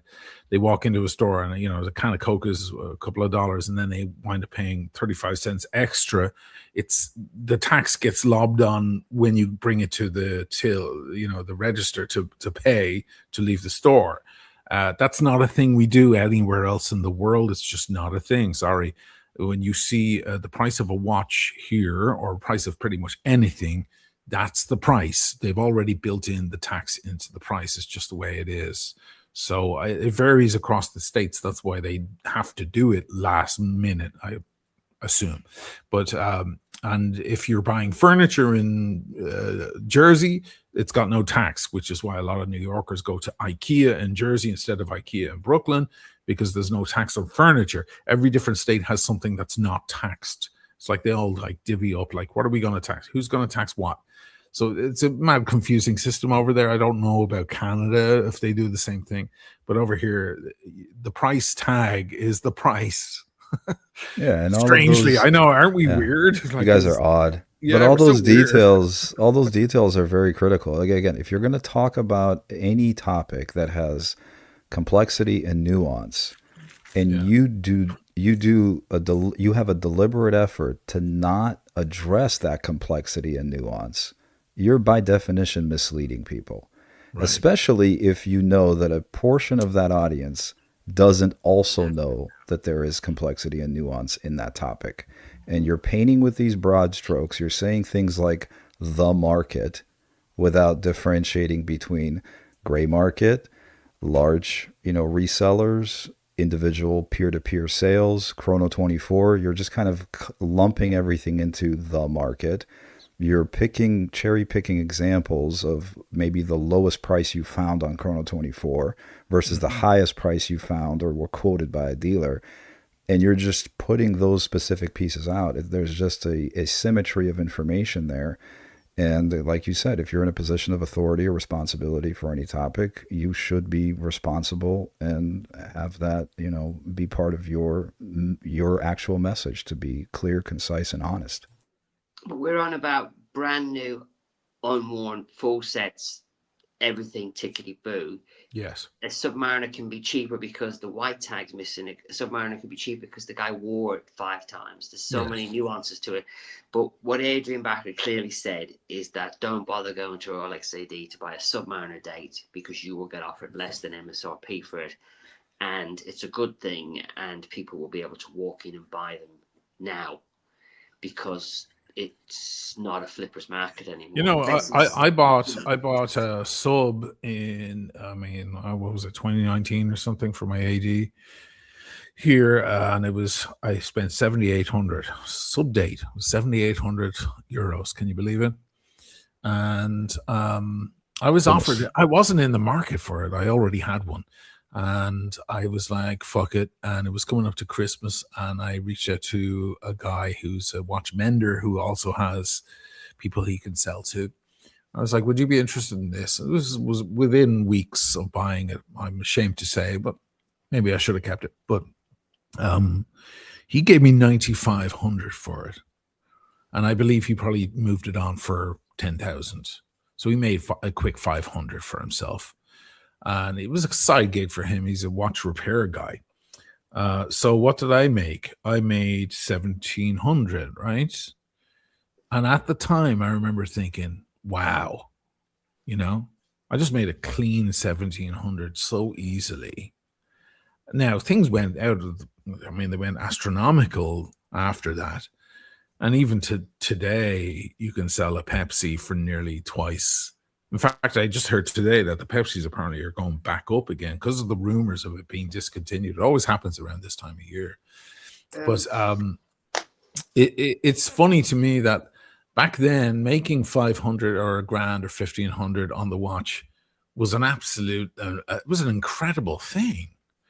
It's just people got mad spoiled when they started seeing people making 10,000 or 20,000 on a watch, or they'd get allocated a Daytona and it was worth 3 times what they paid all of a sudden. Or remember the Tiffany dial OP41? How crazy was that? It was only $5,000 and people were getting 45 for it on the gray. So these were the exceptions. These were the mad moments. That doesn't mean that, as Brenny said earlier, $1,000 isn't a profit. Of course it is. Yeah. You know what I mean? mean? You're doing no work almost. Almost zero, yeah. It's the most minimal effort. The most they're giving you a glass effort. of champagne for the pleasure of picking this thing up. Now, again, I don't recommend anybody do this kind of thing. Don't buy a watch and walk out and go down the street and flip it immediately. You are now a flipper. If they catch you doing it, you're going to get blacklisted. Please don't do that. But do whatever you feel like, whatever, take your own risks. But that's my advice. But for influencers to go online and go, oh, now, listen, Adrian made the point that this is the end of the flipper. First of all, the flipper has already come to an end because there isn't big money in it anymore. The flippers were really getting out of control years ago because there was a lot of money in it. Flippers are going to be fewer these days because it is a lot of work. How are you going to get allocated that no date sub or the date sub? It could take a long time to do it, and in the end, all you make is $1,000. Boo-hoo, So I'm sure there are a lot fewer flippers nowadays than there were 3 or 4 years ago. But it doesn't mean that there's nothing to be made. And by misleading the audience and saying you're going to get offered less, you're going to pay $9,950 and get offered $8,850 or whatever when you walk out the door, it's just. That's not. And even the flippers, there's layers to that, because some of the flippers, they're not buying brand new watches from the AD. they're buying watches from the public. So they're probably lowballing some of these people because the Well, I person think he just wants means the to. people who infiltrate the ADs. Yeah, but I mean, even if you watch some of the more prominent, like 47th Street guys, a lot of the watches they're buying, they're not brand new watches from the AD that they're getting or somebody's getting for them. They're buying them from other customers. You know, a guy maybe had a Submariner for a couple of years and wants to sell it. So he goes to, 47th Street, sells it to a guy. That guy then moves it on and sells it to a new end user. And he might make, $500 or something, again, but there's still profit in it. So the idea that, because there is an astronomical profit in it, that market is dead, that's, again, it's misleading and it's just blatantly inaccurate. I'm going to let I you don't guys know. move on with your evening. Sorry, Can go I ahead, say one Brendan. last thing? I don't Yeah. know what the grey market dealer is paying, but the end user, myself, nearly bought a brand new unworn Pepsi 4 weeks ago for $16,995, and I hesitated and it went. And that would have been £6,945 above MSRP. So it's not going for double in the United Kingdom, Ocean, the Pepsi. Not quite double, no. It's under Yeah. double, right? Yeah, it's under double. Yeah. But, Yeah, but, Well, so but that's the same but- everywhere. That's the same everywhere. It's kind of like 80% instead No, of there's the 100%. flipper. If the grey market dealer is able to sell it to me for $16,995, he's obviously given the flipper probably $5,000, which is Okay. half what it's worth. Okay.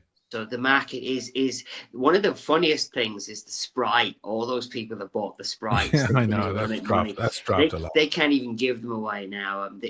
My grey market dealer is selling Sprites for $11,995. He just sold Really? one unworn for $11,995. Yeah, I heard that one dropped a lot. Oh yeah, because nobody wanted the bloody thing. It's an abomination, right? So who the hell? I'm a Kithog, right? I would never wear one, right? Do we need to tell people what a Kithog is or not? I never wear it left-handed. No way. Even though I wear my watches on effectively the wrong wrist, I would never wear that bloody horrible watch. But yeah, Yeah. You either love it or you hate it. It's a Marmite watch, as they say. It's definitely an acquired taste. an abomination, right? Thank you guys for I appreciate the opportunity to participate in yet another sanity check. So thank you for that. Yeah, And guys, thanks go for, over and thanks check for out doing it. John's Substack, johnlrichard.substack.com. Some interesting articles there, including this one, another tourist trap, the dead watch market myth. It's quite good. There's a couple of spicy attacks in there as well. Some subliminal shots. Yeah, I And heard apparently very about that. timely. Yes. Yeah, very, very timely and very contemporary. So I'm glad. Again, I wrote that before this even happened. So it's interesting how life imitates art. Isn't it funny like that? Yeah. And there's the link in the chat, guys. You can click straight on it and download the Substack app. And then, of course, we have Brendan Boswell. I'm good. Solid You don't YouTube have to- channel. you don't- I you know. don't- Brenny's always like, "Don't plug me. Don't plug me. I don't need the plugging. It's fine. It's not about the plug. But I'm gonna plug you anyway, you fucker." So there you are. There's Brenny Boswell. Give him a sub. Yeah. I'll let you guys go, and I'll keep chatting to the audience. There's a lot of people snowed in on the eastern seaboard. Perhaps they need a little company. Good seeing you guys. We'll move on from this subject. Yeah, Bernie, good seeing you guys. again. Oshin, always good to see buddy. you. Thank you for the shout out. And everybody have a good night. Good night, Take care. fellas. Take care. There it is, guys. Good chat. Good chat.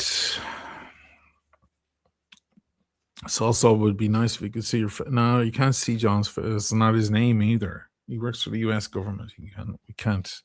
We have to go to great lengths to keep his identity anonymous. He's normally been on talking about way more serious topics, so we have to keep it anonymous, unfortunately. But still a good guest. It's great to have these kind of guests on. It's quality. Brenny the Bulldog. Yes, Charles. Yes. You know what? Brenny has... he's got his own business. He has his day job. He doesn't need to suck anyone's dick. He doesn't have any obligation to anyone, so he's able to say whatever he wants. And he's a straight shooter, and that's what you want in this watch game. That's what you want, because you're going to get the real opinion, aren't you? You're going to get the truth, and it might hurt, and it usually does hurt, but at least you get it. I'm going to put on this old subby. Just speaking of no-date subs, this is the 5512 that my friend here with the store is selling. It's classic. I had this on Friday. Figured I'd stick it back on because it's kind of part of the topic. The CDM, it's all pretend. They can give whoever they want to watch in whatever order they want. There's no actual list. I think a lot of people agree with that. I think John made that point as well this evening. Listen, if you're, perhaps the list is there and they can see it from the corner of their eye. So if there's no one ready to buy the watch, they might look over to the list and go, well, who's next? And do we like them? But the truth is, if you're next and they're about to pick up the phone and call you, offering you the watch, but then some big shot with a huge spend history calls and says, hey, I'm coming in at 11:30 a.m. I'd like a coffee ready, and I want to take a look at some pieces. They might say, oh, hold off. You have to remember as well, a lot of these pieces that are very sought after are sought after for many reasons, but also because they're very affordable.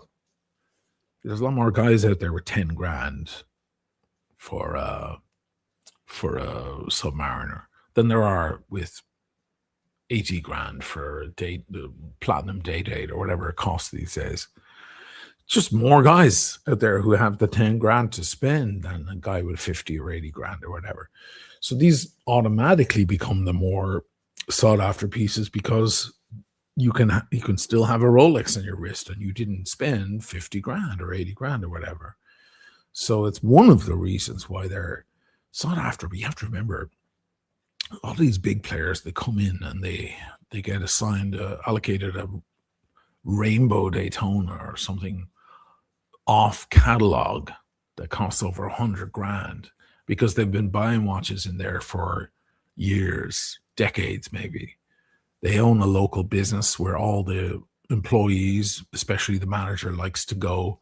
Perhaps it's a restaurant or a hotel or something, and they like to be a preferred customer when they walk in that door. There's all sorts of, you scratch my back, I'll scratch yours, right?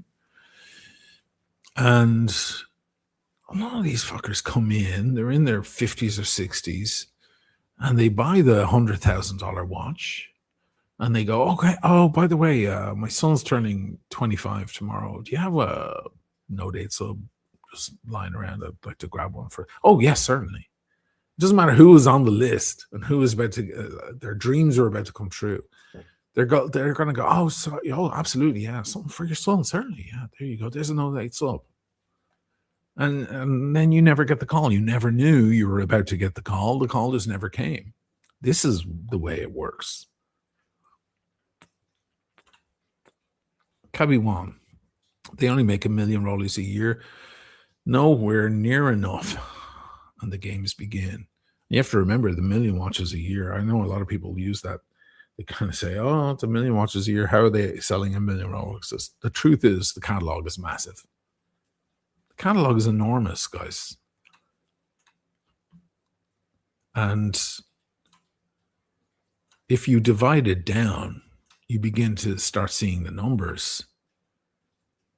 If you do the math, how many different kinds of Rolex are there?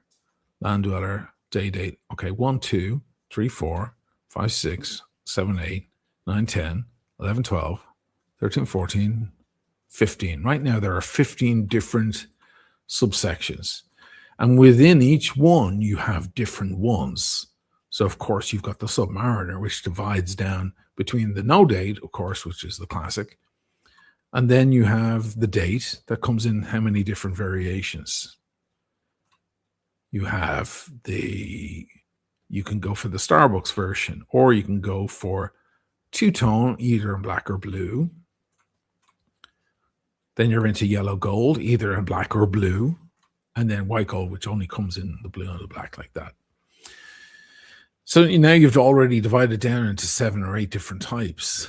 And when you go through the catalog, especially when you get to the Datejust, which really, I mean, Submariner is a tiny subsection compared to Datejust. As usual, the fucking website doesn't work very well. Sorry about that. I'll just fucking white. Anyway, it divides. I mean, how many different ones are there? Now you have to look at all the ADs that are out there. There's thousands of them. Now divide the million. The million very, very quickly gets diluted down. Now, I think it makes sense to assume that they make more of certain models than others. They certainly make more steel models than they make of gold. But I'll tell you this 5512, which is considered the original and the greatest Submariner by many, was also coupled with the 5513 around the same time. They were both in the catalog, which I think is kind of odd. It was an odd moment in their production. They made 151,000 of the 5513s in 20 years. That's not very many in 20 years. Between like 1960 and 79, something like that. The exact years escape me right now. 151,000. You know how many they made of the 5512? 17,000.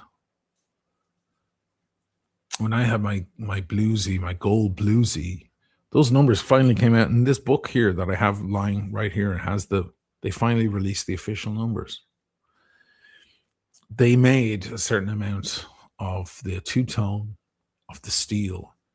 They only made, in something like 25 or nearly 30 years, they only made 23,000 of those gold ones.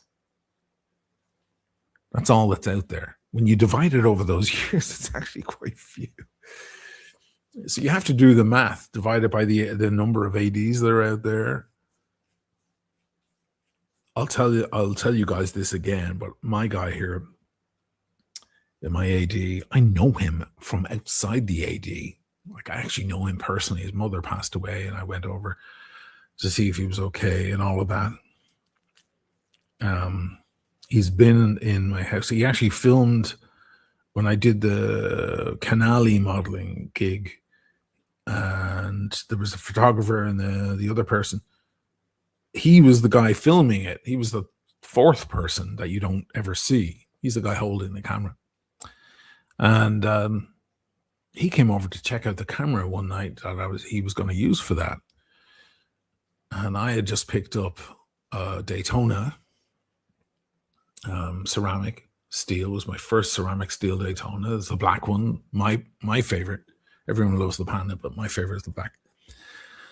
And I said, "Hey, look what I picked up today." And he's sitting in my kitchen, he's out, not working.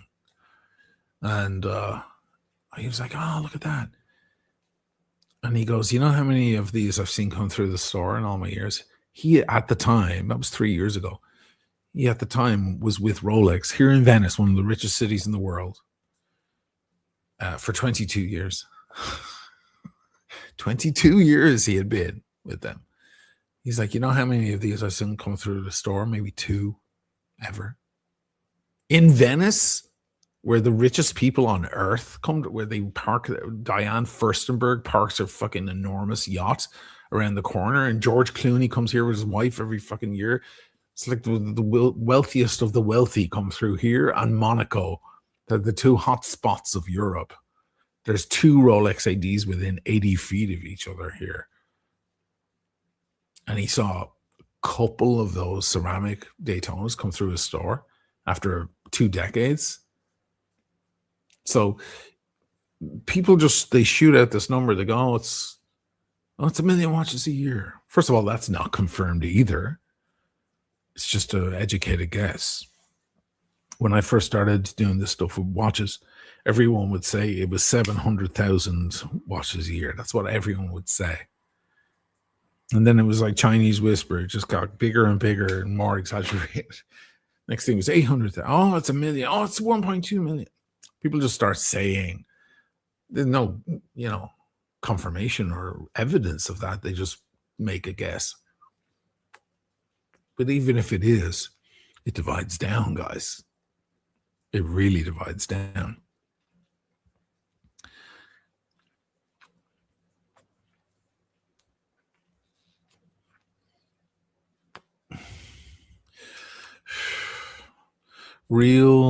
What's that? Recalcitrant. Two of you are liberally misquoting Adrian Barker, and the other hasn't even seen the video. For fuck's sake, unsubscribe. It's true that John hadn't seen the video, but we're not misquoting him at all. In fact, we're directly quoting him. So you're 1/3 correct. And please, if you watch that fucking shit, you don't need to subscribe to me. Please don't. In fact.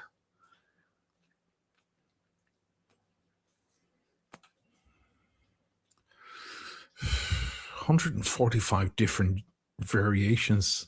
Granu. Is that true? Is that do you mean within Datejust alone? Because of course Datejust is 41, 36, 31. Or are you talking about overall through the entire catalog? Let me know.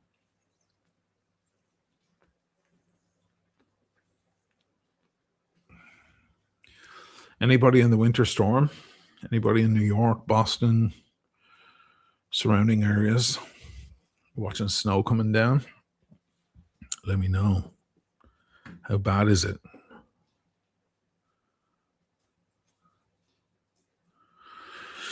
New York's -3 degrees right now. It's coming up on 7 p.m. That's right. It's heavy, heavy snow right now, all the way through the night, I think, till midnight. Okay. Look at that. It looks like during the week it's going to get sunny. It'll still be cold, but it'll be sunny. What that means is the snow just turns to ice then. That's the problem in New York. It's one thing, the snow is, the next thing is dealing with it just sitting there on the streets. It turns into sludge. It turns black, dirty and filthy, and all the trash in it and so on. It's a gross, it's a horrible thing to deal with in New York. The corner of the street we were trying to cross, you have to go around because it's just like a big puddle of shit. New York is brutal during the winter and brutal during the summer. New York is brutal. Full stop. Don't know why we all put up with it. I did for 20 years. Please and thank you. Oh, just a nice -17 Celsius here tonight. Wow.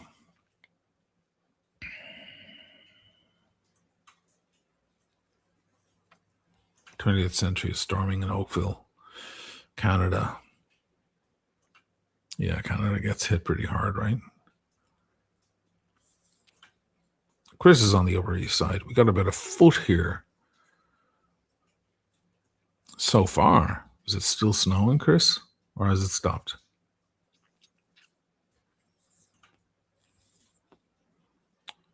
Just 2112, are you going to shoot over to USA to see Rush? I don't feel like going to the USA right now, no. I have a visa, 10 years.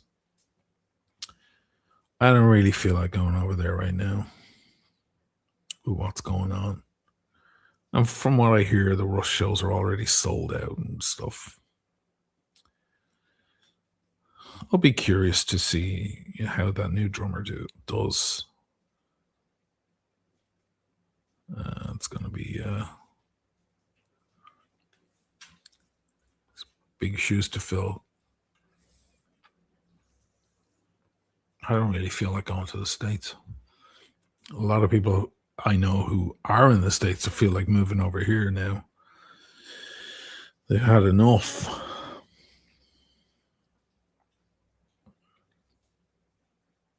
Also, if they're checking people's phone and social media history, I'm fucked.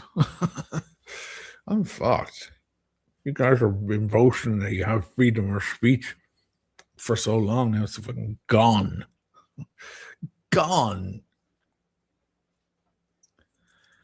And not a peep. Amazing. It's one of the beautiful things about the country. You could say fuck the president and no one could do anything about it. Because that's your bloody right. That's your right as a citizen to say whatever you want. Now, not so much.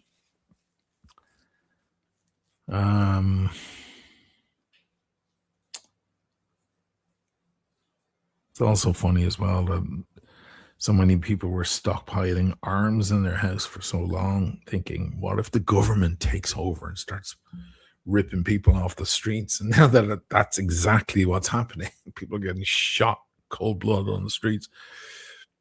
Nobody's reaching for their rifle because the guys who own the rifles don't have a problem with it.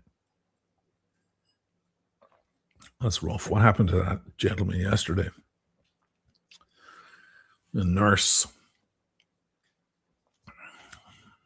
It was very, very sad. Poor guy. Poor guy. The thing that hit me the most was what happened with Renee Good there a couple of weeks ago.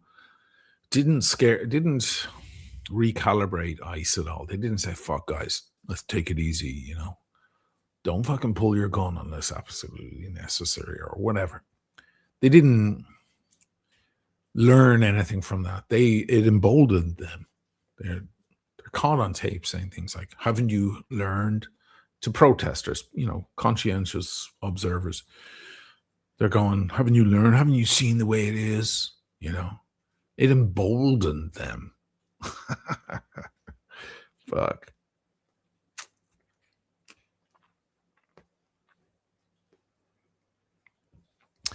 But it's, listen, all the protests and all the TikTok posts in the world aren't going to change anything. You want to change shit over there, you have to get hardcore. Sorry, we know all about this shit in Europe. Fucking ask the Irish Republican Army.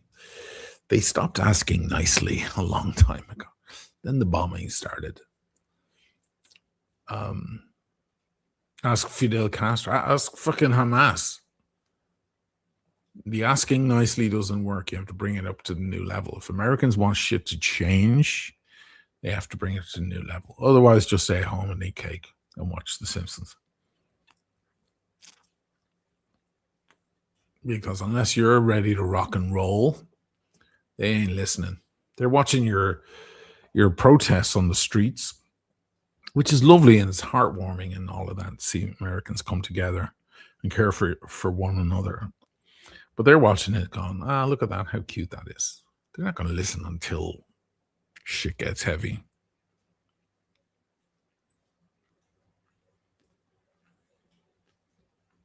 If it was an affront to the right, then shit would get heavy because the right are armed to the teeth. The right in America are all fucking, they're armed heavily. And they have super paranoia about the state, about the government. But it's not going to happen because it's the left, and the left aren't violent like that. The left are stupid. They're annoying. And at worst, they'll throw a fucking garbage can through a window of a store. But they're not violent like the right are dangerous. They'll shoot you. Because that's what they've been practicing for years. The left have been playing guitar and writing poetry. It's the right that they're the guys with the guns. So as long as the agenda suits them, there won't be any revolution. There won't be any power of the people.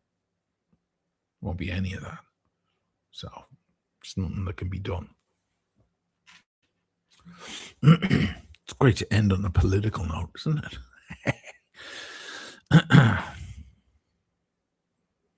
Mark in Brooklyn. Trump, only criminals carry guns. DHS, only criminals carry phones. Yeah, so I mean, look, the hypocrisy is nuts. What's his name? Kyle Rittenhouse or whatever his fucking name is, who showed up at BLM with a fucking big. Whereas this guy, he's allowed to own a gun. Carries his gun around on him.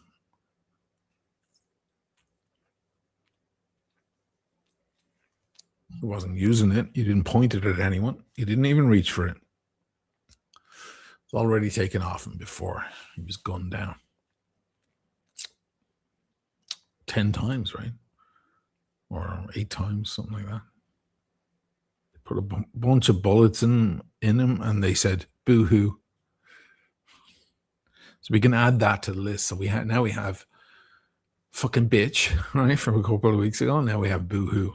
These are memes now. You can put it on a t-shirt. Fucking bitch and boo-hoo.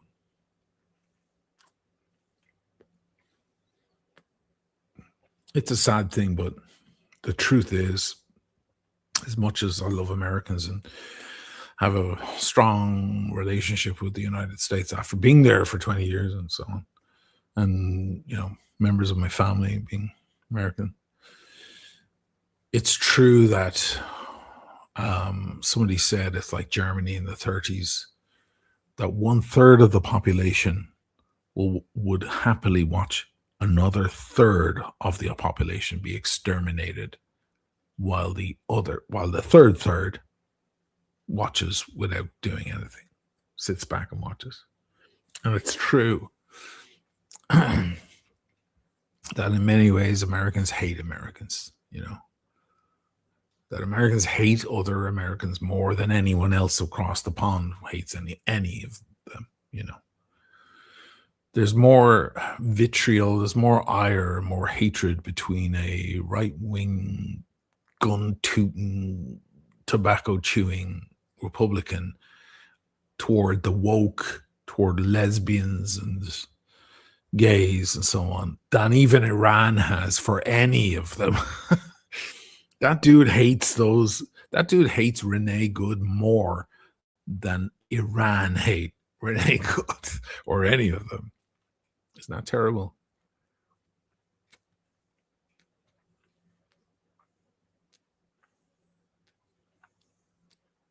There's a lot of hatred among the people there. It's a very sad thing. Luckily, they aren't able to act on that hatred because they don't have access to deadly weapons. Oh, wait. Shit.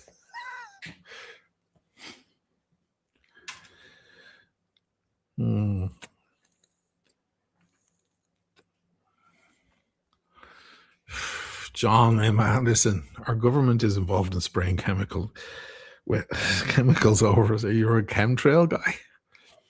You don't know about vapor trails, man?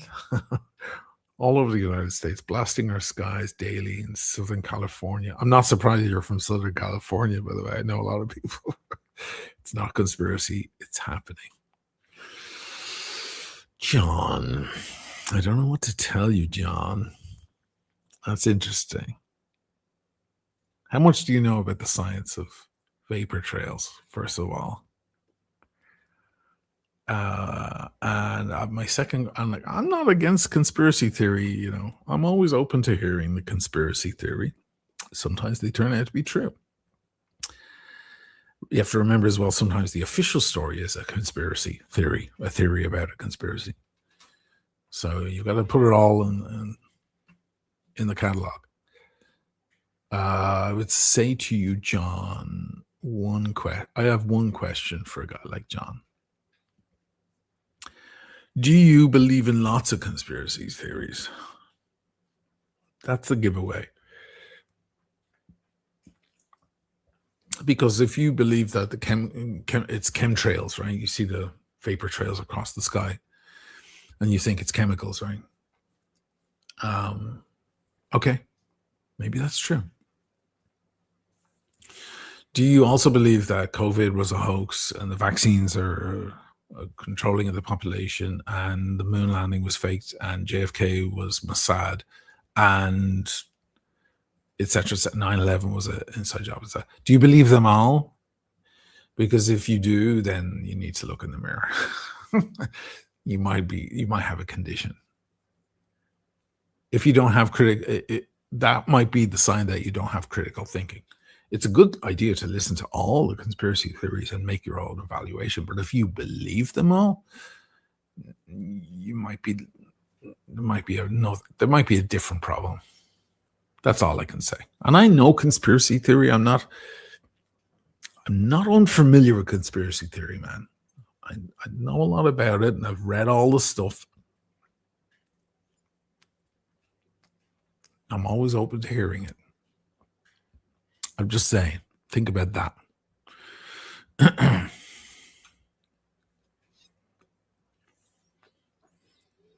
Ray Ray is watching Carlito's Way.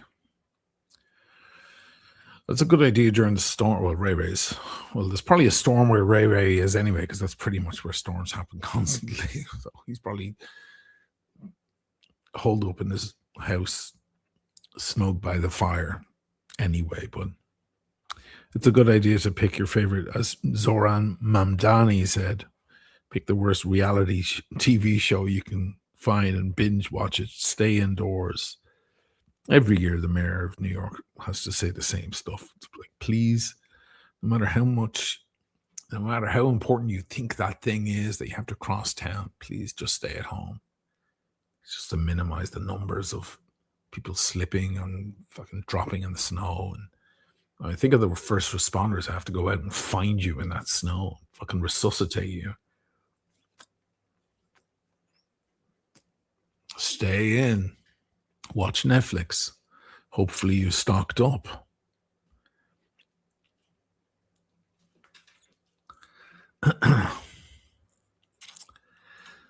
Well, Ma, which conspiracies do you believe? I think that JFK was Mossad job. That's what I believe, yeah. I don't believe in chemtrails. I think that's vapor trails. Because I'm into science and chemistry. It's pretty easily explained. The moon landing is a tough one. I actually believe in more conspiracies than you think I might.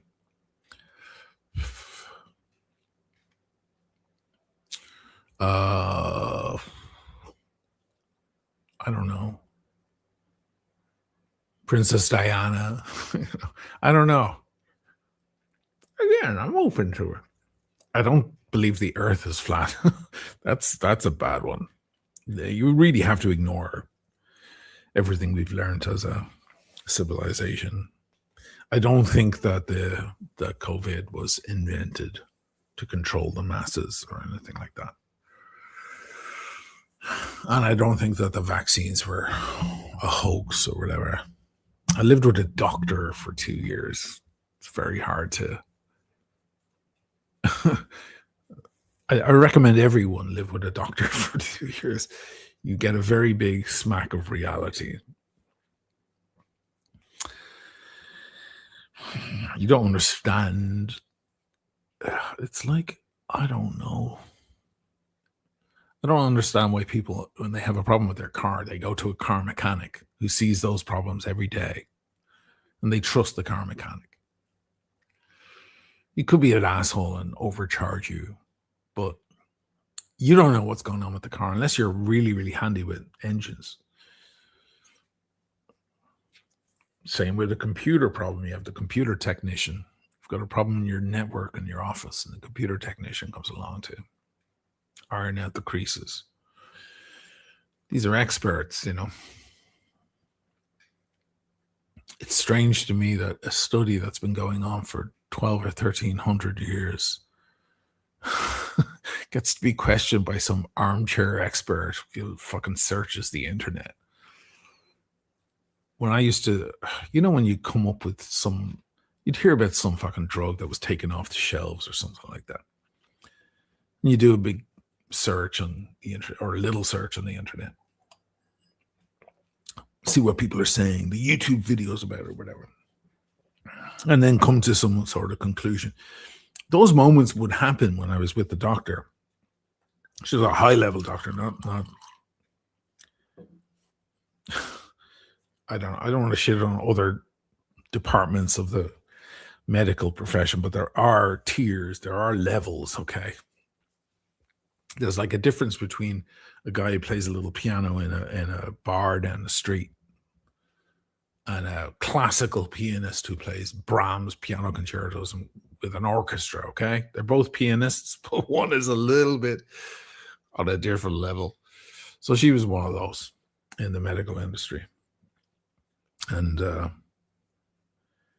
those moments would come along every now and then, you know. I'd be like, oh, look, they took Zantac off the shelves. And she's like, what's Zantac? Because all these drugs have names, but then they have their real name. So when we were in New York together, we walked into a pharmacy one time. She was really curious as an Italian doctor to see the prices of everything. And she's like, oh my God. She was super shocked when we were in the house and TV was on and the commercials would come on and we're all fucking for drugs. All the commercials were from Big Pharma. She's like, oh my God, look at this. It's really true. She thought it was conspiracy theory. She thought like what she had heard back in Italy, like the Americans, they see drug, commercials constantly. And she thought, oh, that can't be true. And she's like, oh my God, it's true. And then the big disclaimer at the end is super fast with the voice. Please consult your doctor if you have a pre-existing condition. Blah, blah, blah, blah, blah. It's all cut together. She's like, oh my God, it's fucking really happening. I'm like, yes, this is how it is. It's great to see things through other people's eyes sometimes, you know. But I remember Zantac, because I used to take Zantac because it's like for acid reflux. I used to take Zantac and then it was pulled from the shelves because apparently it's a fucking carcinogen. I'm like, oh God. I guess I escaped that one, hopefully. She's like, what the fuck is that? And then she goes, oh, it's andepecafin, some fucking ages long word with blah, blah, blah, blah, blah, blah, blah, blah, blah, havin, Then it makes sense to her. She's like, oh, okay. And now I see what it is. And she would go off into files that she's allowed access to through her studies in her hospital and go off and read for like 2 days of all this boring, long fucking shit, and then like 2 days later come back with an opinion. No Google searches or anything. I'm like, oh God, people need to see that happen. Because you spent 13 years, 12 years of your life burning your brain out, reading books this thick about every different type of blood condition and so on. And then all shitwits coming along going, I think it's a hope thing. It's just such an we're so embarrassing. It's disgraceful what we get up to with our hypotheses and our theories. Doctors look at us and go, oh God, are you going to procreate? Oh, you are? God, shit. Please don't put more of that out into the world. Oh, you have? Oh, fuck. Great. Lucky yours.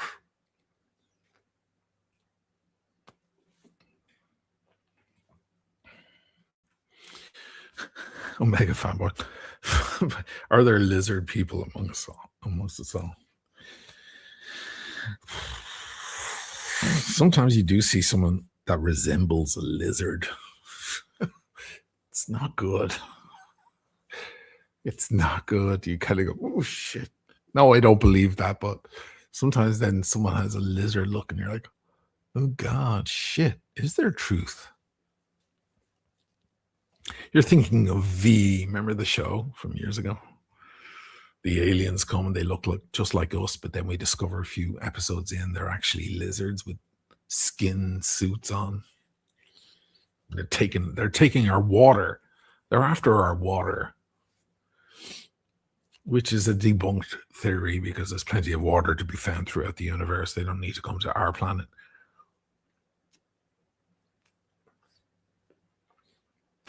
If that was what they're after, you know.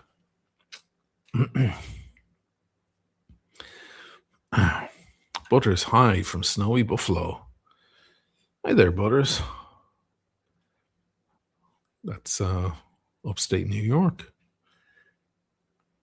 Buffalo, Buffalo, Buffalo, Buffalo, Buffalo. You've heard that, right? New York bison, New York bison, bully, bully, New York bison.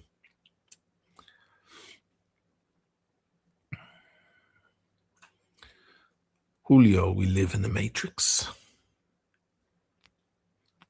I don't think we literally live in the Matrix, but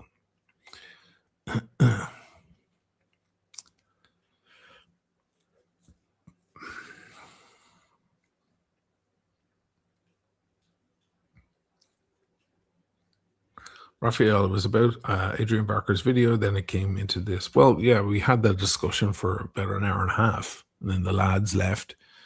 I think we covered all grounds. And now I'm just keeping you guys company. Anybody going through the winter storm? A lot of my audience are from the Eastern Seaboard. So, yes, I'm just, rather than flogging a dead horse or beating a thing to death, I'm moving on. We're just talking. I think we were pretty conclusive about Adrian Barker's video. He's coming to some odd conclusions. Why didn't he pick a different watch? Like, as Brenny said, pick the Air King. You know, that's under retail. Sub ain't. Stainless steel sub, date or no date. They are not. If you're allocated one, you want to flip it, which, again, I'll repeat, you should not do. You might get caught. And you should keep the watch anyway. It's monumental. You're very lucky to be allocated one. Very, very lucky. But if you are so inclined, yeah, you can make money. Not as much as back in 2021, 2022. We're still decent money.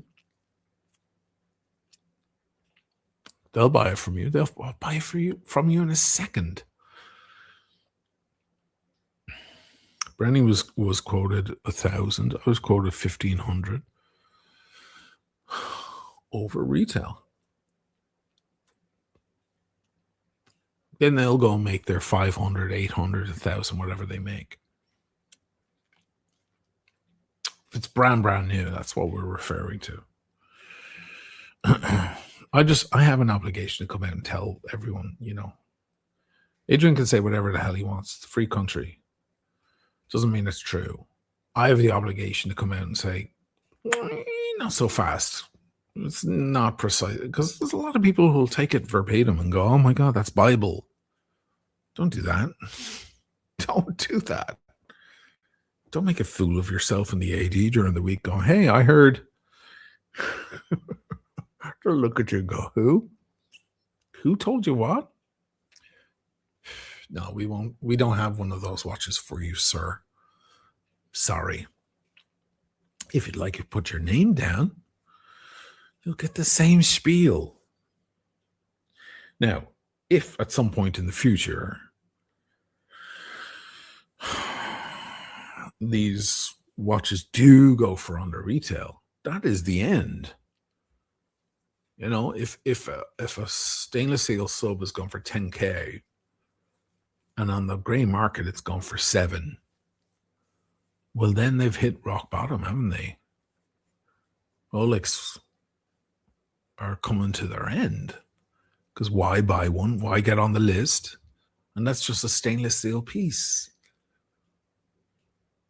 If that bottoms out, by all means, get on the internet and tell everyone. I will too. But until that happens, there's a clickbait now.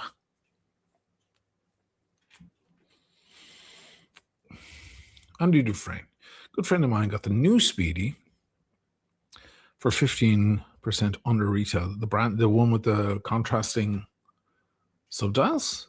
That's the new Speedy. You have to, Andy, you should know at this point to be more specific.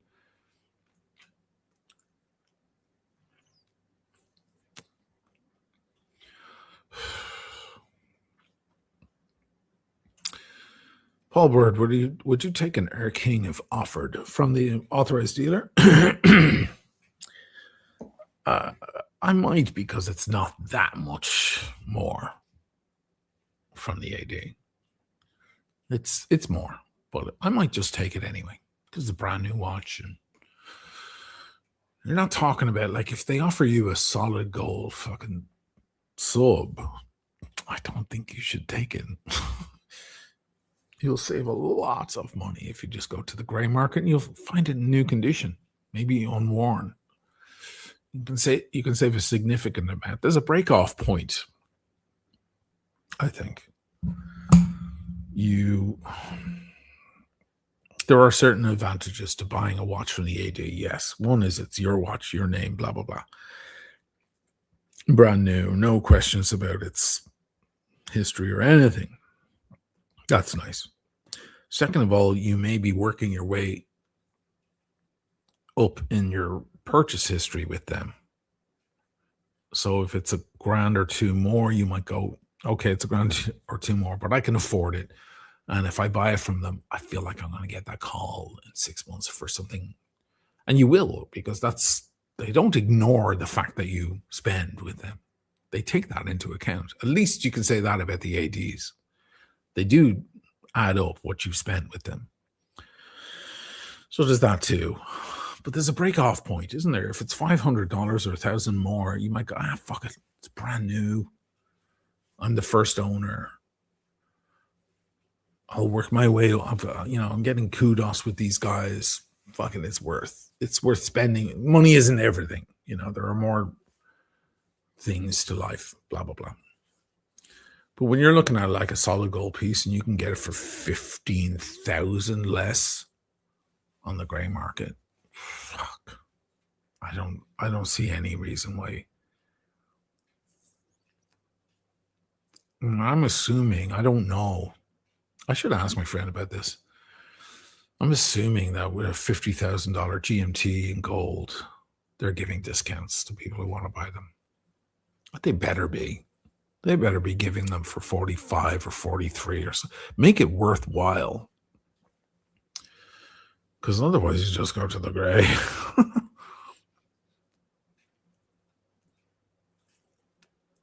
I don't know how much an Air King goes for less on the market, but if it's 600, 700 less, you might go, fuck it. I'll buy it now from the AD. Fuck it. It's an extra feather in my cap with them for the spend history, and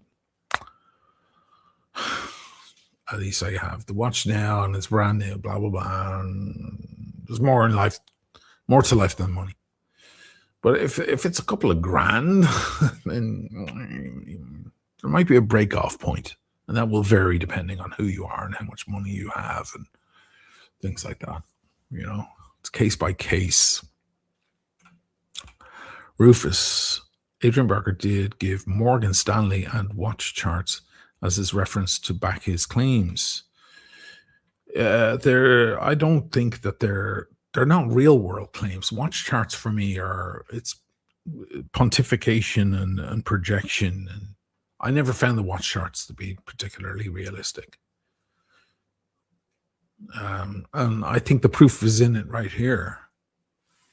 I mean, I reached out to 2 dealers. Brandy reached out to 1. We see the figures as well. The real world stuff is what we're talking about. Watch charts. I always look at the watch charts and take it with a pinch of salt. I'm like, kind of, maybe that's a little low. I don't know if they're being influenced by the WhatsApp groups. If you're lucky enough to get into a WhatsApp group as a trader, as a dealer, then you'll see a lot of different prices because they're all selling between each other. That's like trade price on anything. How often do you get to see trade price on products? You know, you walk into a store, a department store, you want to buy yourself a coat, Burberry coat.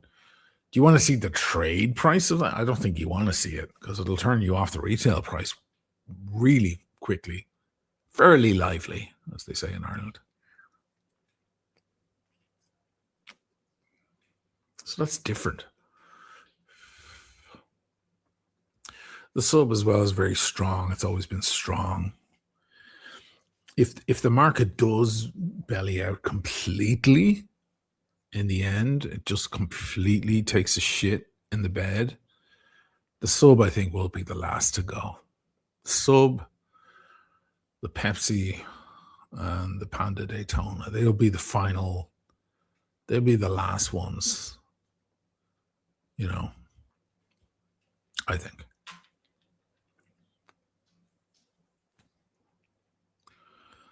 Brandon McDonald, first time caller, just getting started, thinking about collecting philosophy. More watches, but less money on each, or less pieces for more money. I think fewer pieces for more money. Yeah. It's a good question, actually.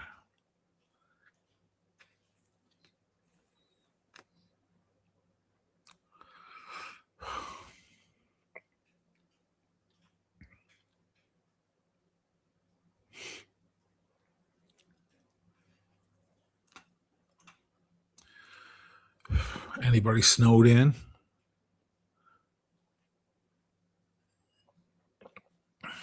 Did you get all the supplies you need for the house? I saw Dirk was out. Dirk from the Eyebashers. He was out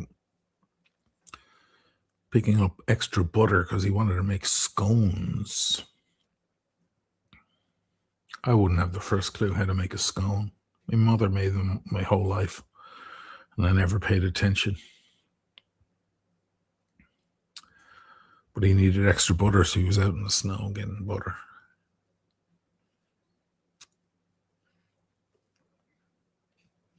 I think that's what Mamdani means when he goes, whatever you think is so important, please consider not going out for it. But I guess he was fine. But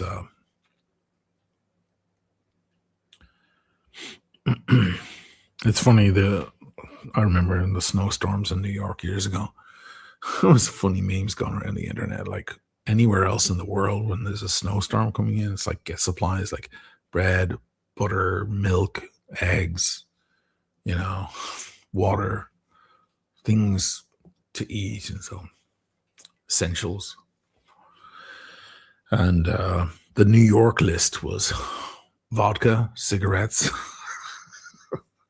Because the New Yorkers are like, I don't give a shit about it. I just need booze and cigarettes and coffee, and I'm fine. That's how New Yorkers huddle up for the cold weather. Booze, cigarettes, and Netflix will get us through it.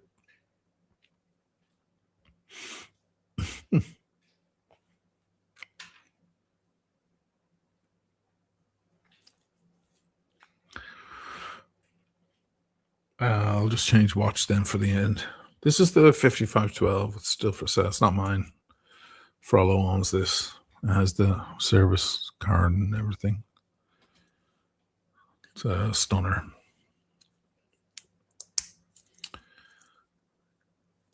I just like putting it on. Classic.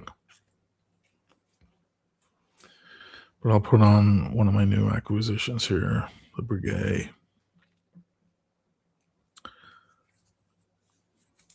Had this on at the start of the show tonight. It's the Breguet 7067 GMT. 2 time zones in rose gold. Nice watch.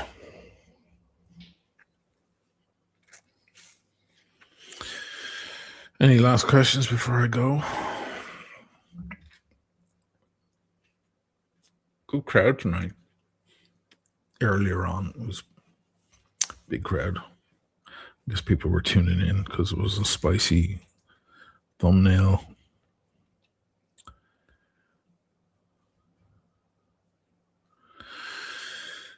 These fucking YouTubers, man. Patrick, how much for the 55, 12, 14? It's he had it listed for 18.5. Grab it for 14. It's beautiful condition. 1968 and super rare original bracelet. You never see that on them. I scoured the internet looking for one with an original bracelet, and none of them have it. They all have the service bracelet. This is the original. If you want it, you can reach out to me. I'll overnight it to you. Last week, chap bought the 5513.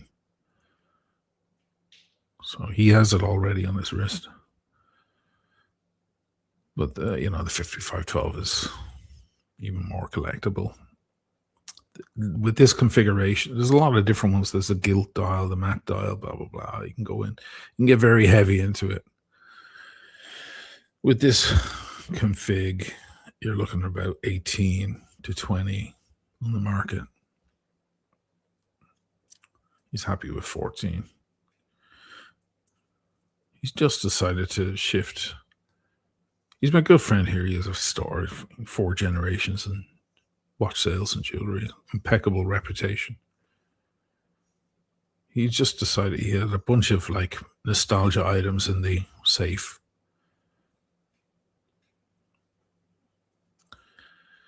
I was asking him about his 1655, but I don't think he's going to sell it.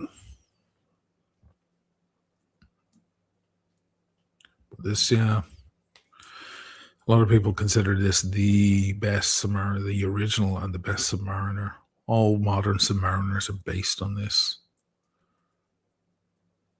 And you can see it's got the dome crystal and everything. All original.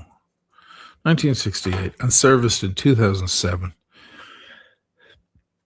by Rolex Hong Kong.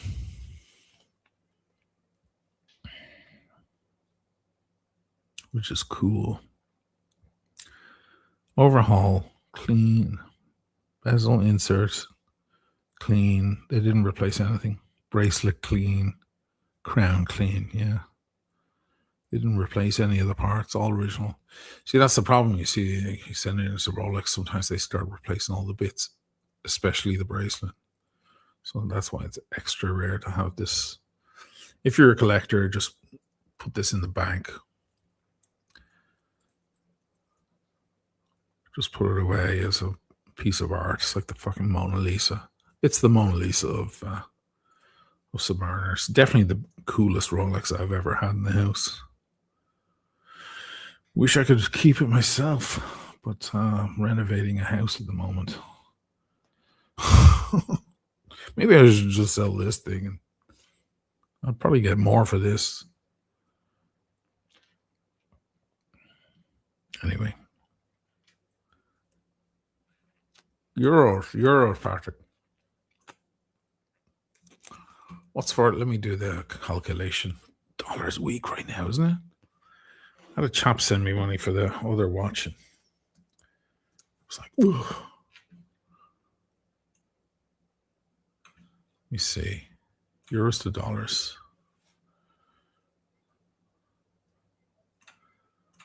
To USD. 14. Again, if you find one for 14 in dollars, look at the details. There's a reason why. It's 16 and a half in dollars.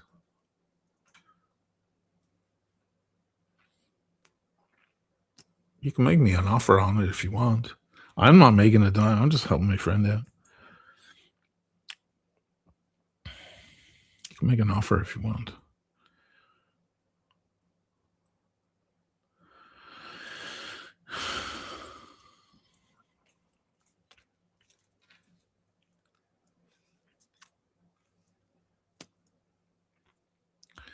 Very weak and falling. The dollar, yeah, I know.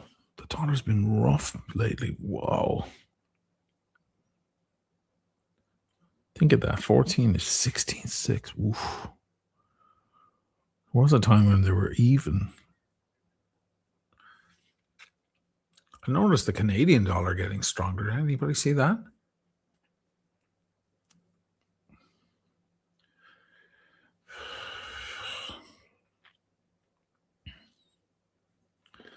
That was,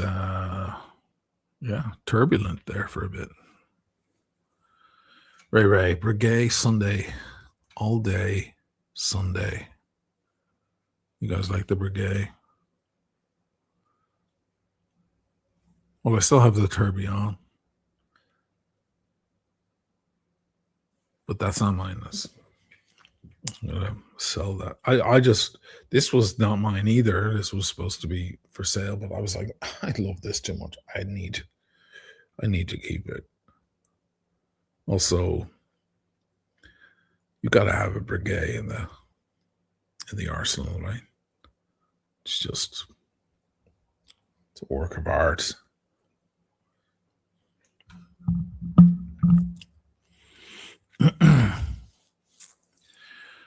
It's very nice to have. It's very dressy. This, kind of seconds as a dressy watch. It's kind of a head-turning dressy watch, which is. I know I've just got a stupid T-shirt on tonight, but I would wear it with a nice, blazer and shirt and tie.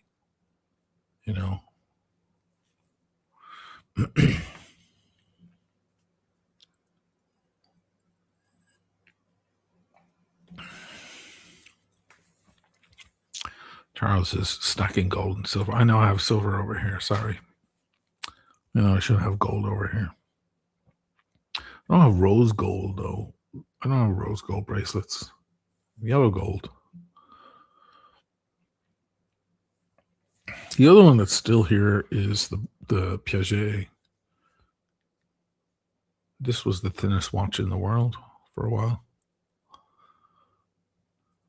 Automatic winding. It's another one that I'm selling. Mind you, I might just buy it for myself. I don't know. It's so fucking stunning. It's such a beautiful dress watch. Look at that thing. Micro rotor.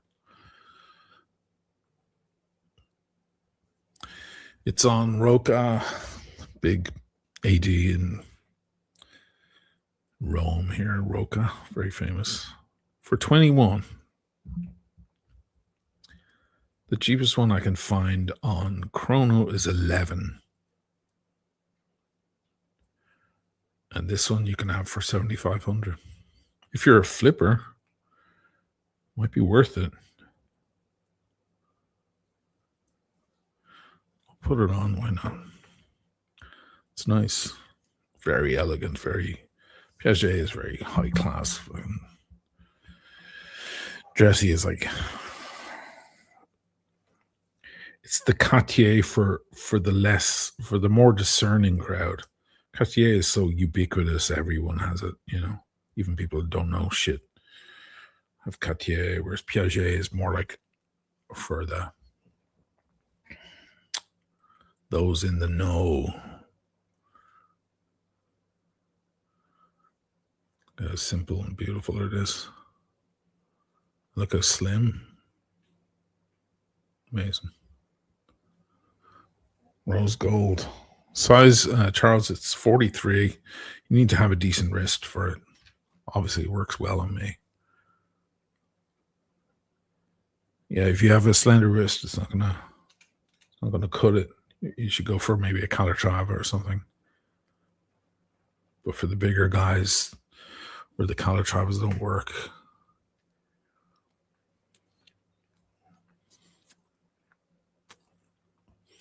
Andy Dufresne, show us the VC Chrono. Are you sure you want to see the VC Chrono?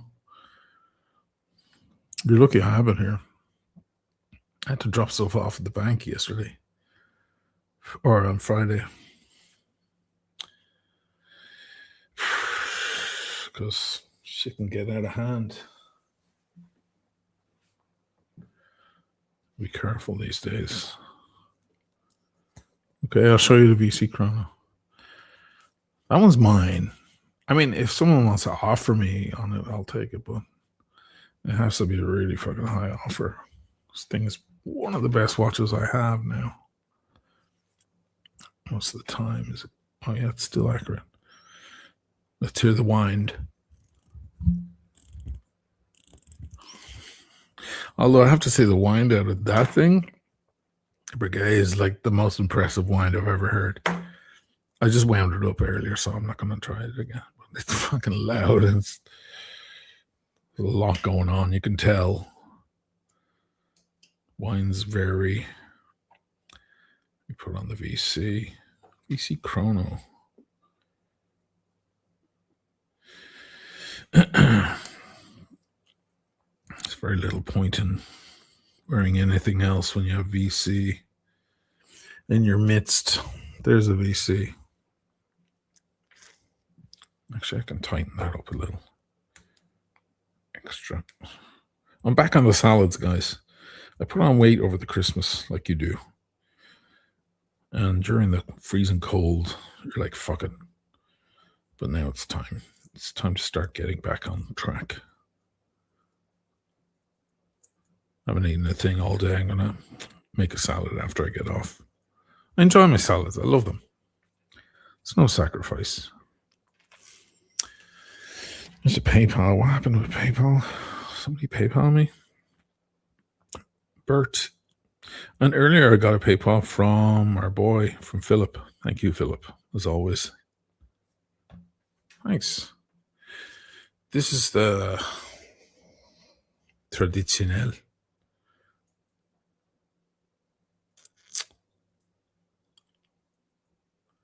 Chrono. It's a pretty stunning piece. Super elegance. I have two Vacherons right now. I have this and I have the square, which is not here.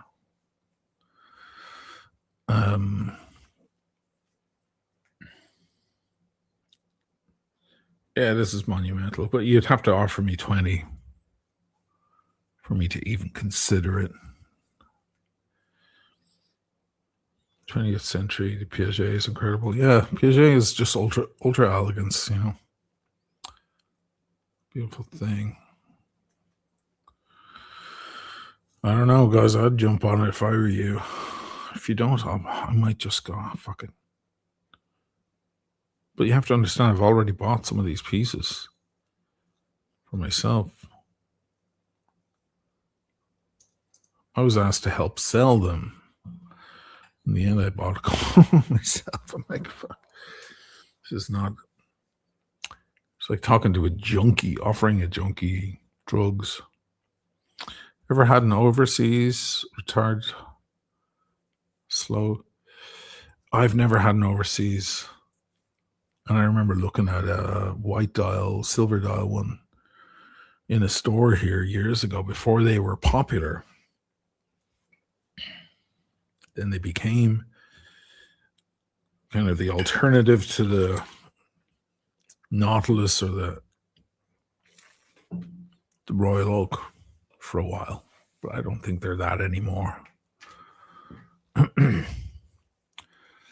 And as much as I like the overseas, I think I like this. I like the getting a slightly more gentlemanly classic VC, something that appeals to me a bit more. But maybe I'm just convincing myself of that. People tend to do that, you know, with their watch that they have. They tend to convince themselves it's the greatest. And it's a good idea to do that. That way you remain happy with your purchase. And you should be. There's always that phenomenon, like the watch that you appreciate the least is the one that's actually on your wrist. You're staring at all other people's watches or browsing Chrono 24, lusting after all the stuff. Meanwhile, you have a perfectly good watch on your wrist that if you didn't own, you'd probably be lusting after.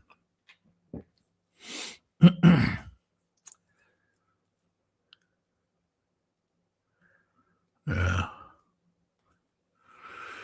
Shall I close it up? That was a good show. Interesting chat with the boys. Hopefully the message got through. Don't believe the hype. Don't believe the hype. Chuck D, right? Chuck D and Flavor Flav, Public Enemy. Don't believe the hype. All right, let me go make a salad. If anybody wants one of those, which ones were they? Oh yeah, the Piaget and that sub. I'll shed a tear to see it go, but it's not mine anyway. So what the fuck am I complaining about? It's a highly collectible sub. I can see the appeal of the vintage sub.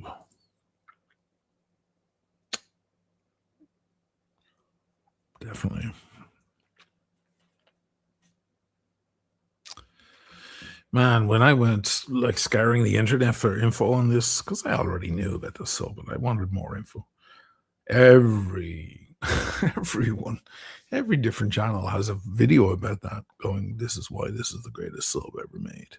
ID Guy, Austin Daniels, etc., etc. The long list of them all going, this is the quintessential Submariner. I was like, fuck. I mean, I knew what it was, but I didn't know exactly what it was. I can see it now. It's a beauty. All right, guys. Listen, safe. If you're on the Eastern Seaboard, stay safe. Don't leave the house if you don't have to. Hopefully you stockpiled. You have coffee. You have food in the fridge. You have Netflix. Stay in. Browse Chrono 24. Lust after watches that you don't own. Watch your favorite YouTubers. Go back and watch some of my old episodes that you love. Go watch the Ireland documentaries. That's 3 hours. It'll kill 3 hours. Or Interstellar. Or Verona. Or one of those. And open a bottle of wine. Or whatever. Or whiskey. Or a can of beer. Or coffee. Or whatever your thing is. Have a cigar if that's your thing. And you're allowed to crack the window. Sit next to the window with the cold outside. Huddle up and wait for it to just pass. Don't go out there and that. Don't shovel the snow. Shoveling snow is very, very taxing on the body. An ex-girlfriend of mine lost her daddy that way. He went out and shoveled the snow and came in and fell down. Unless you're extremely fit and used to lifting weights every single day, do not shovel snow because it is extremely taxing on the system. You'll shock your system if you're not super, super fit. And you'll be out breathing cold air and lifting heavy snow. And it'll put too much strain on you. Don't do it. If there's some kids in the area looking for money to do it, pay them. Some fucking 18-year-old kids with brand new pumping hearts with no problems. Give them the $50 or $100 or whatever they want to do it. Pay the kids to do it. Don't do it yourself. Okay? All right, guys. Take it easy.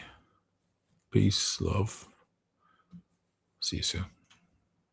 Thanks for the super chats, guys, and the PayPals.